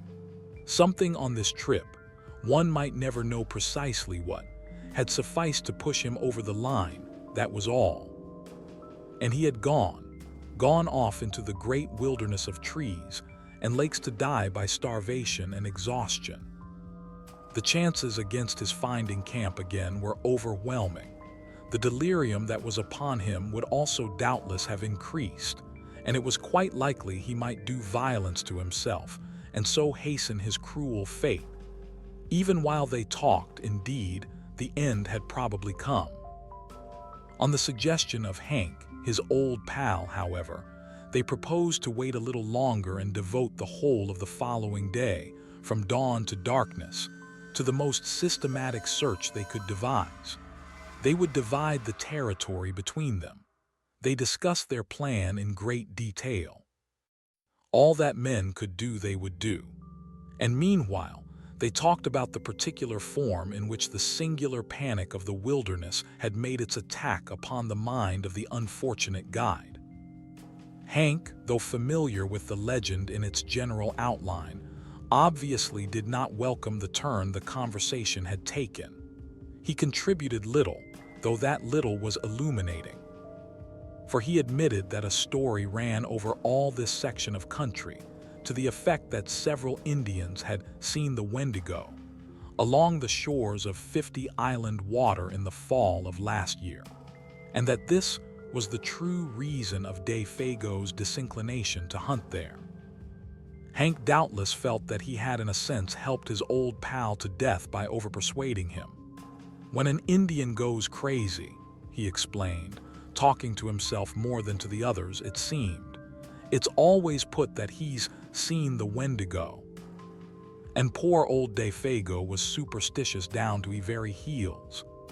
And then Simpson, feeling the atmosphere more sympathetic, told over again the full story of his astonishing tale.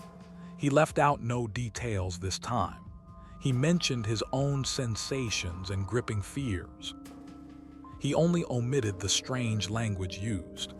But Fago surely had already told you all these details of the Wendigo legend, my dear fellow, insisted the doctor.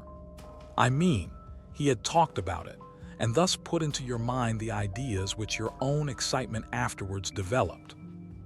Whereupon Simpson again repeated the facts. Fago, he declared, had barely mentioned the beast. He, Simpson, knew nothing of the story and, so far as he remembered, had never even read about it. Even the word was unfamiliar.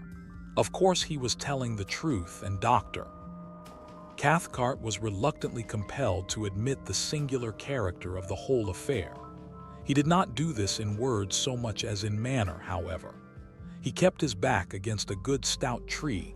He poked the fire into a blaze the moment it showed signs of dying down. He was quicker than any of them to notice the least sound in the night about them. A fish jumping in the lake, a twig snapping in the bush, the dropping of occasional fragments of frozen snow from the branches overhead where the heat loosened them. His voice, too, changed a little in quality, becoming a shade less confident, lower also in tone.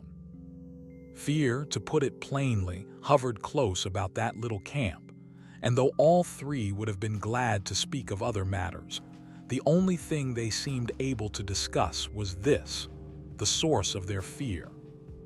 They tried other subjects in vain. There was nothing to say about them. Hank was the most honest of the group. He said next to nothing. He never once, however, turned his back to the darkness. His face was always to the forest, and when wood was needed, he didn't go farther than was necessary to get it. Chapter 7. A wall of silence wrapped them in, for the snow, though not thick, was sufficient to deaden any noise, and the frost held things pretty tight besides. No sound but their voices and the soft roar of the flames made itself heard. Only from time to time, something soft as the flutter of a pine moth's wings went past them through the air. No one seemed anxious to go to bed. The hours slipped towards midnight. The legend is picturesque enough, observed the doctor after one of the longer pauses, speaking to break it rather than because he had anything to say. For the Wendigo is simply the call of the wild personified, which some natures hear to their own destruction. That's about it, Hank said presently, and there's no misunderstanding when you hear it. It calls you by name right enough. Another pause followed. Then Dr. Cathcart came back to the forbidden subject with a rush that made the others jump. The allegory is significant, he remarked, looking about him into the darkness. For the voice, they say, resembles all the minor sounds of the bush, wind, falling water, cries of the animals, and so forth. And once the victim hears that, he's off for good, of course. His most vulnerable points, moreover, are said to be the feet and the eyes. The feet, you see, for the lust of wandering, and the eyes for the lust of beauty. The poor beggar goes at such a dreadful speed that he bleeds beneath the eyes and his feet burn. Dr. Cathcart, as he spoke, continued to peer uneasily into the surrounding gloom. His voice sank to a hushed tone. The Wendigo, he added, is said to burn his feet, owing to the friction, apparently caused by its tremendous velocity, till they drop off, and new ones form exactly like its own. Simpson listened in horrified amazement, but it was the pallor on Hank's face that fascinated him most. He would willingly have stopped his ears and closed his eyes had he dared. "It don't always keep to the ground neither," came in Hank's slow, heavy drawl, "for it goes so high that he thinks the stars have set him all afire.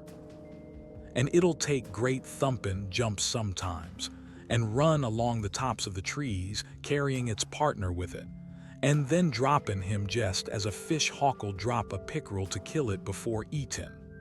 And its food, of all the muck in the whole bush, is moss." And he laughed a short, unnatural laugh. "It's a moss-eater is the Wendigo," he added, looking up excitedly into the faces of his companions. "Moss-eater," he repeated, with a string of the most outlandish oaths he could invent. But Simpson now understood the true purpose of all this talk. What these two men, each strong and experienced in his own way, dreaded more than anything else was silence. They were talking against time.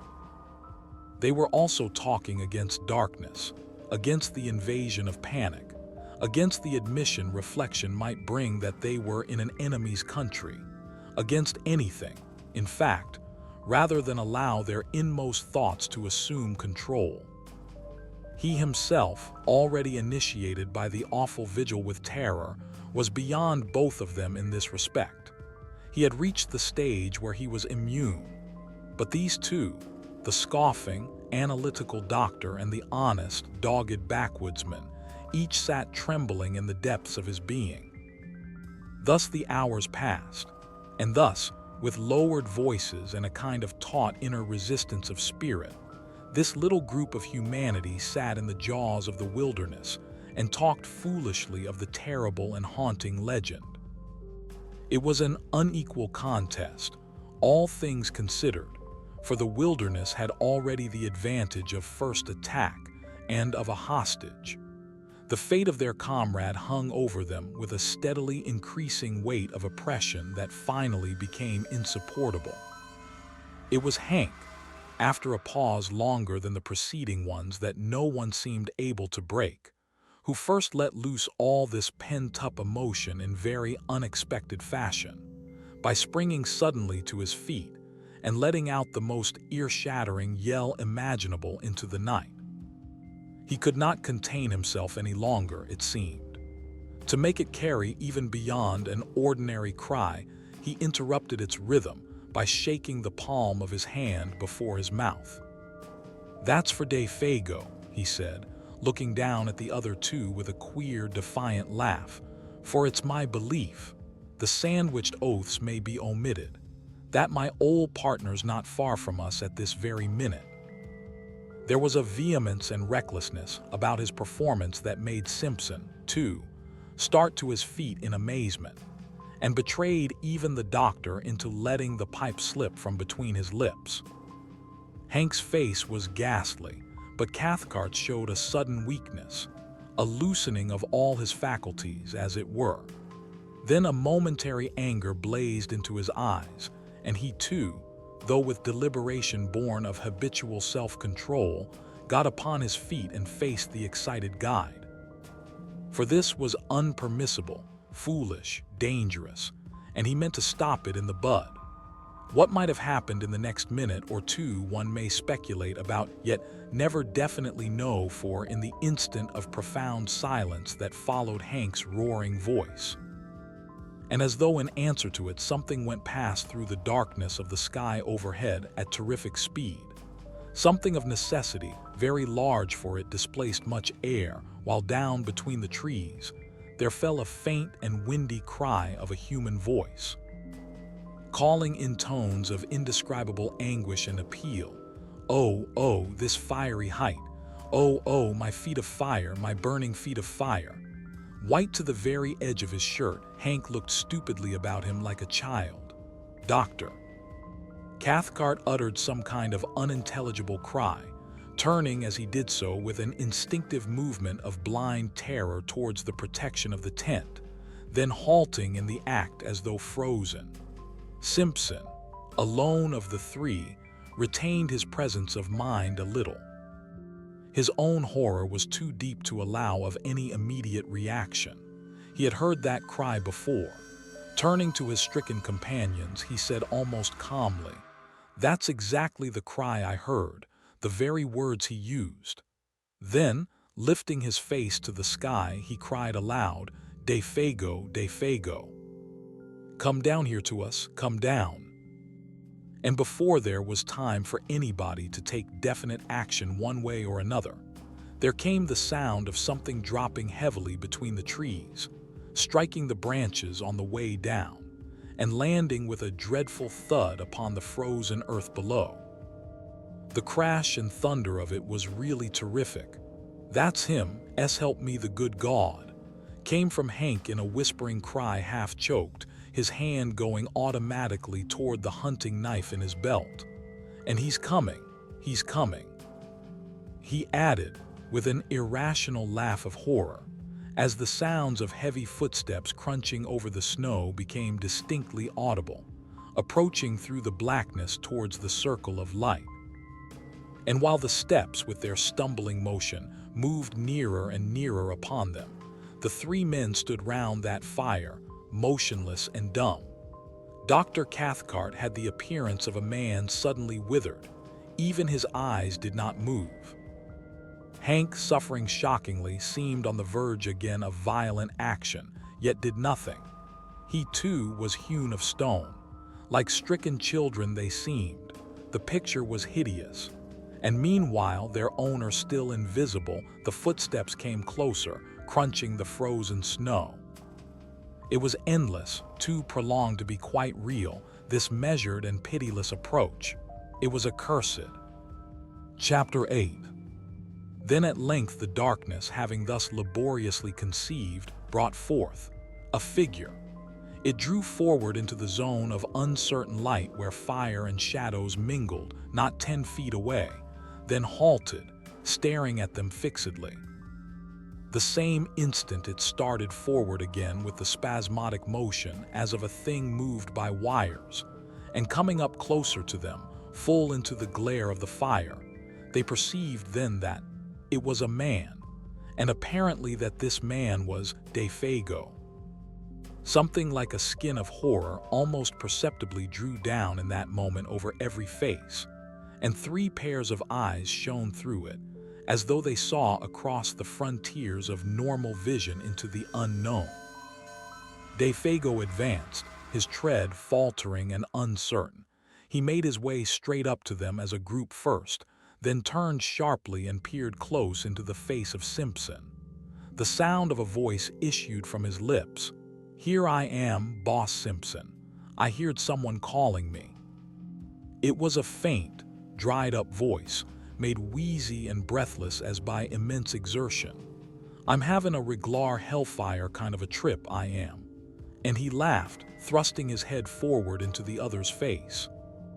But that laugh started the machinery of the group of waxwork figures with the wax-white skins.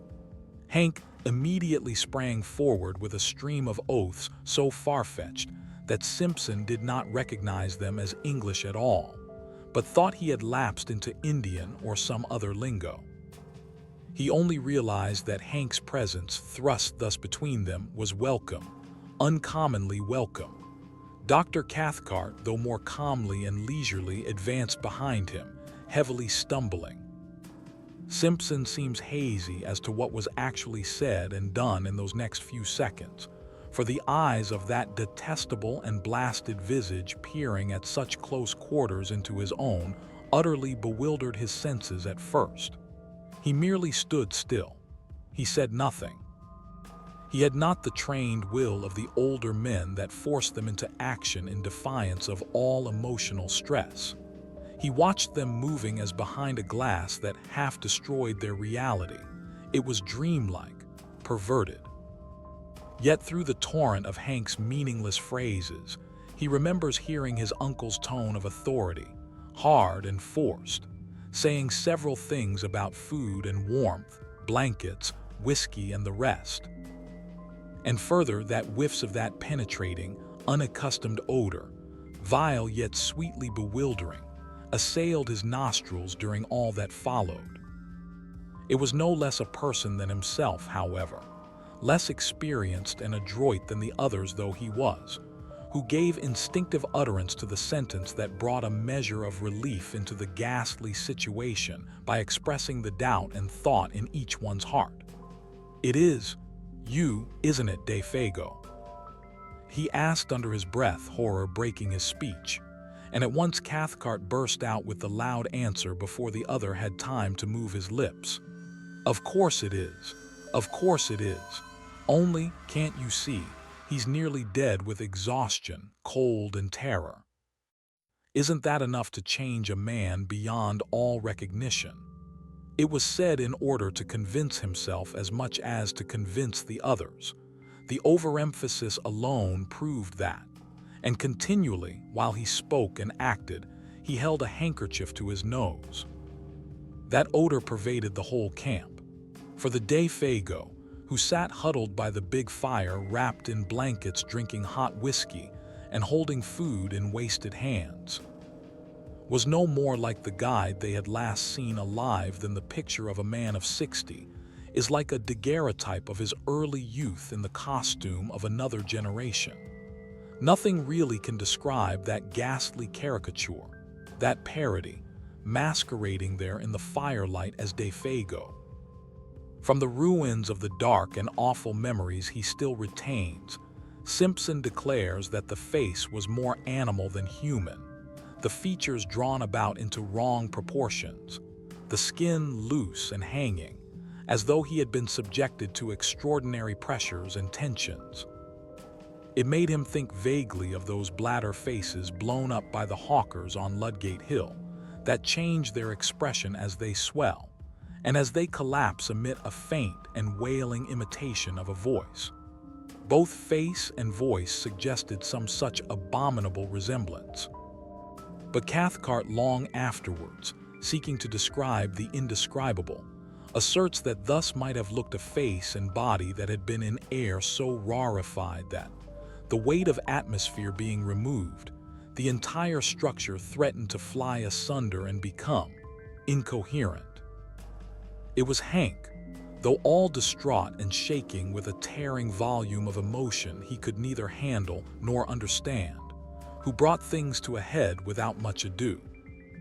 He went off to a little distance from the fire, apparently so that the light should not dazzle him too much, and shading his eyes for a moment with both hands, shouted in a loud voice that held anger and affection dreadfully mingled, "You ain't De Fago.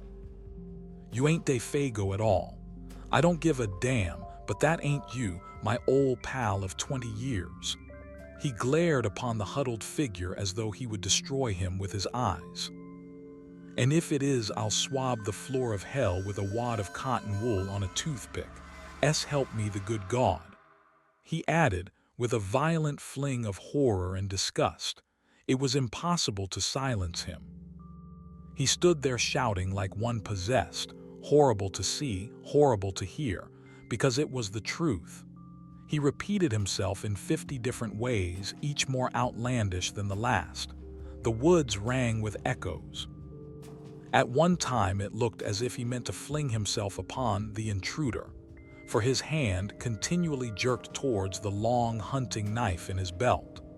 But in the end, he did nothing, and the whole tempest completed itself very shortly with tears.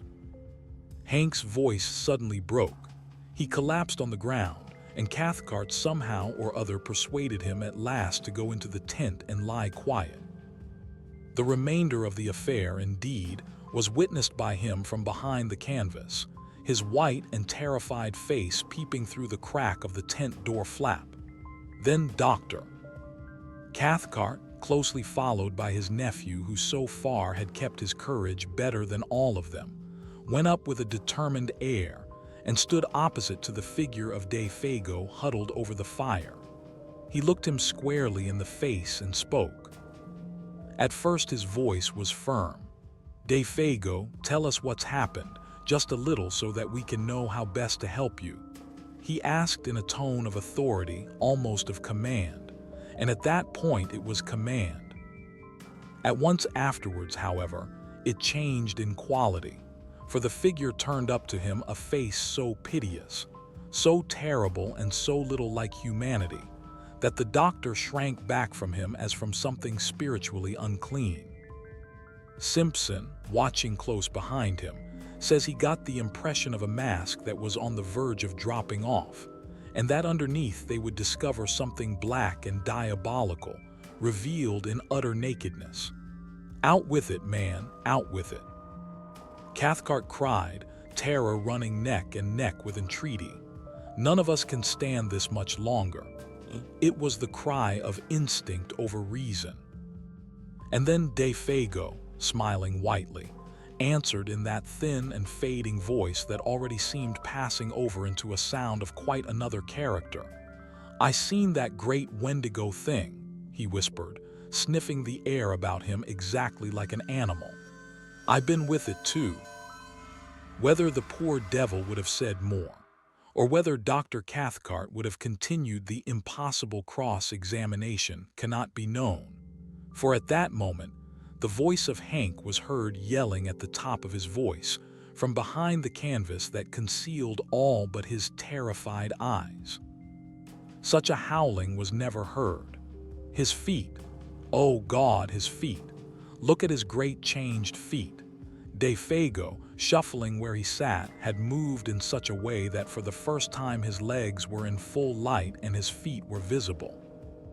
Yet Simpson had no time himself to see properly what Hank had seen, and Hank has never seen fit to tell. That same instant, with a leap like that of a frightened tiger, Cathcart was upon him, bundling the folds of blanket about his legs with such speed that the young student caught little more than a passing glimpse of something dark and oddly masked where moccasined feet ought to have been, and saw even that, but with uncertain vision. Then, before the doctor had time to do more, or Simpson time to even think a question, much less ask it, Fago was standing upright in front of them, balancing with pain and difficulty, and upon his shapeless and twisted visage an expression so dark and so malicious that it was, in the true sense, monstrous. "Now you seen it too," he wheezed. "You seen my fiery, burning feet, and now, that is, unless you can save me and prevent, it's 'bout time for." His piteous and beseeching voice was interrupted by a sound that was like the roar of wind coming across the lake. The trees overhead shook their tangled branches. The blazing fire bent its flames as before a blast, and something swept with a terrific, rushing noise about the little camp, and seemed to surround it entirely in a single moment of time. Fago shook the clinging blankets from his body, turned towards the woods behind, and with the same stumbling motion that had brought him, was gone. Gone before anyone could move muscle to prevent him. Gone with an amazing, blundering swiftness that left no time to act. The darkness positively swallowed him, and less than a dozen seconds later, above the roar of the swaying trees and the shout of the sudden wind, all three men, watching and listening with stricken hearts, heard a cry that seemed to drop down upon them from a great height of sky and distance. "Oh, oh! This fiery height! Oh, oh, my feet of fire, my burning feet of fire!" Then died away into untold space and silence. Dr. Cathcart, suddenly master of himself and therefore of the others, was just able to seize Hank violently by the arm as he tried to dash headlong into the bush. "But I want her know, you," shrieked the guide. "I want her see. That ain't him at all, but some devil that's shunted into his place. Somehow or other, He admits he never quite knew how he accomplished it. He managed to keep him in the tent and pacify him. The doctor, apparently, had reached the stage where reaction had set in and allowed his own innate force to conquer. Certainly, he managed Hank admirably. It was his nephew, however, hitherto so wonderfully controlled, who gave him most cause for anxiety. For the cumulative strain had now produced a condition of lachrymose hysteria, which made it necessary to isolate him upon a bed of boughs and blankets as far removed from Hank as was possible under the circumstances. And there he lay, as the watches of that haunted night passed over the lonely camp, crying startled sentences and fragments of sentences into the folds of his blanket. A quantity of gibberish about speed and height and fire mingled oddly with biblical memories of the classroom. People with broken faces, all on fire, are coming at a most awful, awful pace towards the camp. He would moan 1 minute, and the next would sit up and stare into the woods, intently listening, and whisper, "How terrible in the wilderness are the feet of them that," until his uncle came across to change the direction of his thoughts and comfort him. The hysteria, fortunately, proved but temporary. Sleep cured him just as it cured Hank, till the first signs of daylight came. Soon after 5 o'clock, Dr. Cathcart kept his vigil. His face was the color of chalk, and there were strange flushes beneath the eyes. An appalling terror of the soul battled with his will all through those silent hours. These were some of the outer signs. At dawn, he lit the fire himself, made breakfast, and woke the others.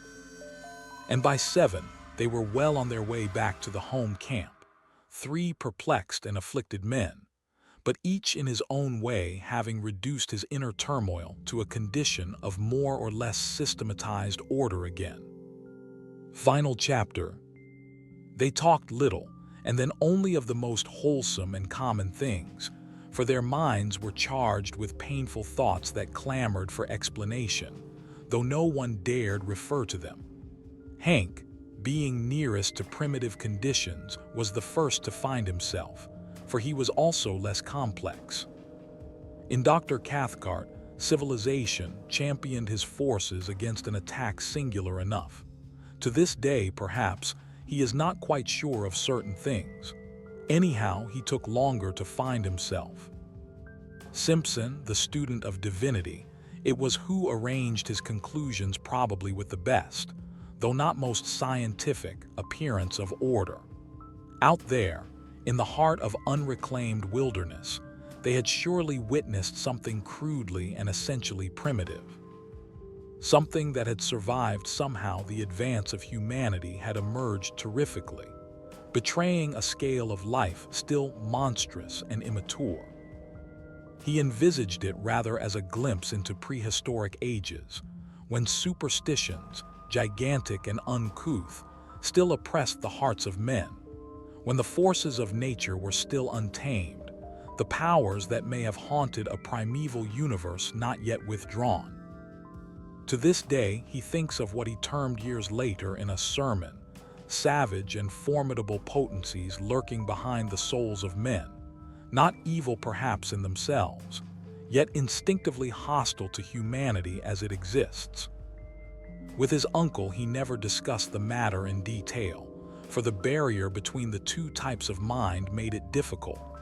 Only once, years later, something led them to the frontier of the subject, of a single detail of the subject, rather.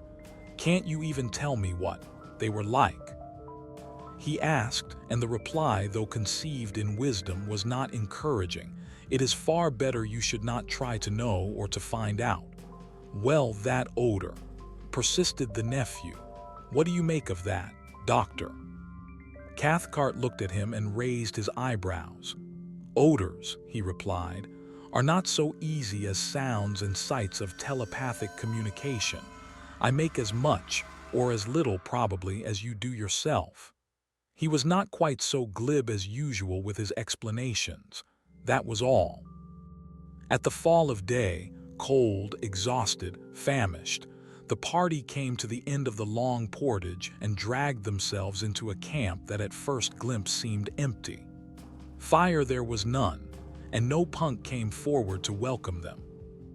The emotional capacity of all three was too overspent to recognize either surprise or annoyance, but the cry of spontaneous affection that burst from the lips of Hank as he rushed ahead of them towards the fireplace came probably as a warning that the end of the amazing affair was not quite yet.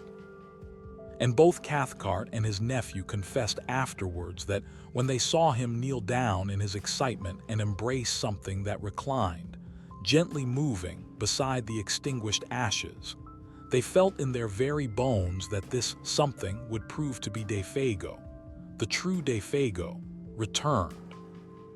And so indeed it was. It is soon told. Exhausted to the point of emaciation, the French-Canadian, what was left of him, that is, fumbled among the ashes trying to make a fire.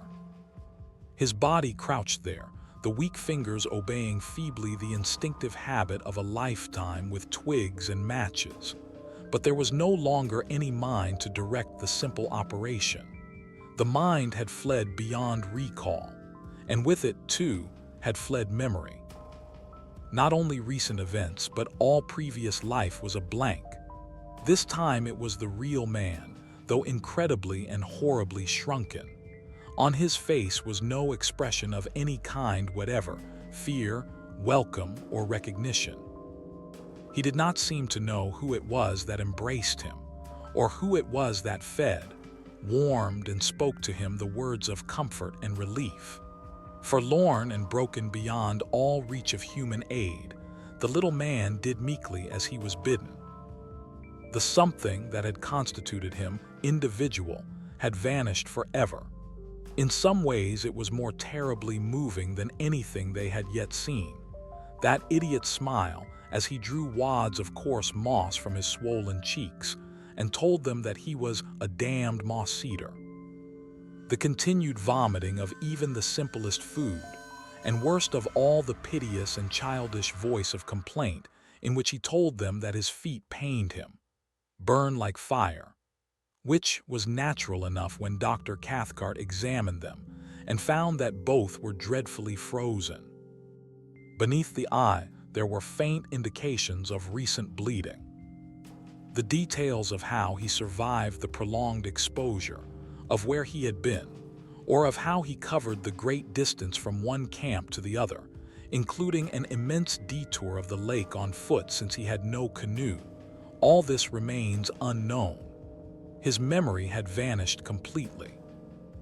And before the end of the winter whose beginning witnessed this strange occurrence, Defago, bereft of mind, memory, and soul, had gone with it. He lingered only a few weeks, and what Punk was able to contribute to the story throws no further light upon it. He was cleaning fish by the lake shore about 5 o'clock in the evening, an hour, that is, before the search party returned, when he saw this shadow of the guide picking its way weakly into camp. In advance of him, he declares, came the faint whiff of a certain singular odor. That same instant old Punk started for home. He covered the entire journey of 3 days as only Indian blood could have covered it. The terror of a whole race drove him. He knew what it all meant. Defago had seen the Wendigo. The book is now closed. Thank you for visiting the Archivist's Lantern. If you wish to discover more forgotten stories, consider subscribing to the Archivist's Lantern. Until then, may your lantern never fade.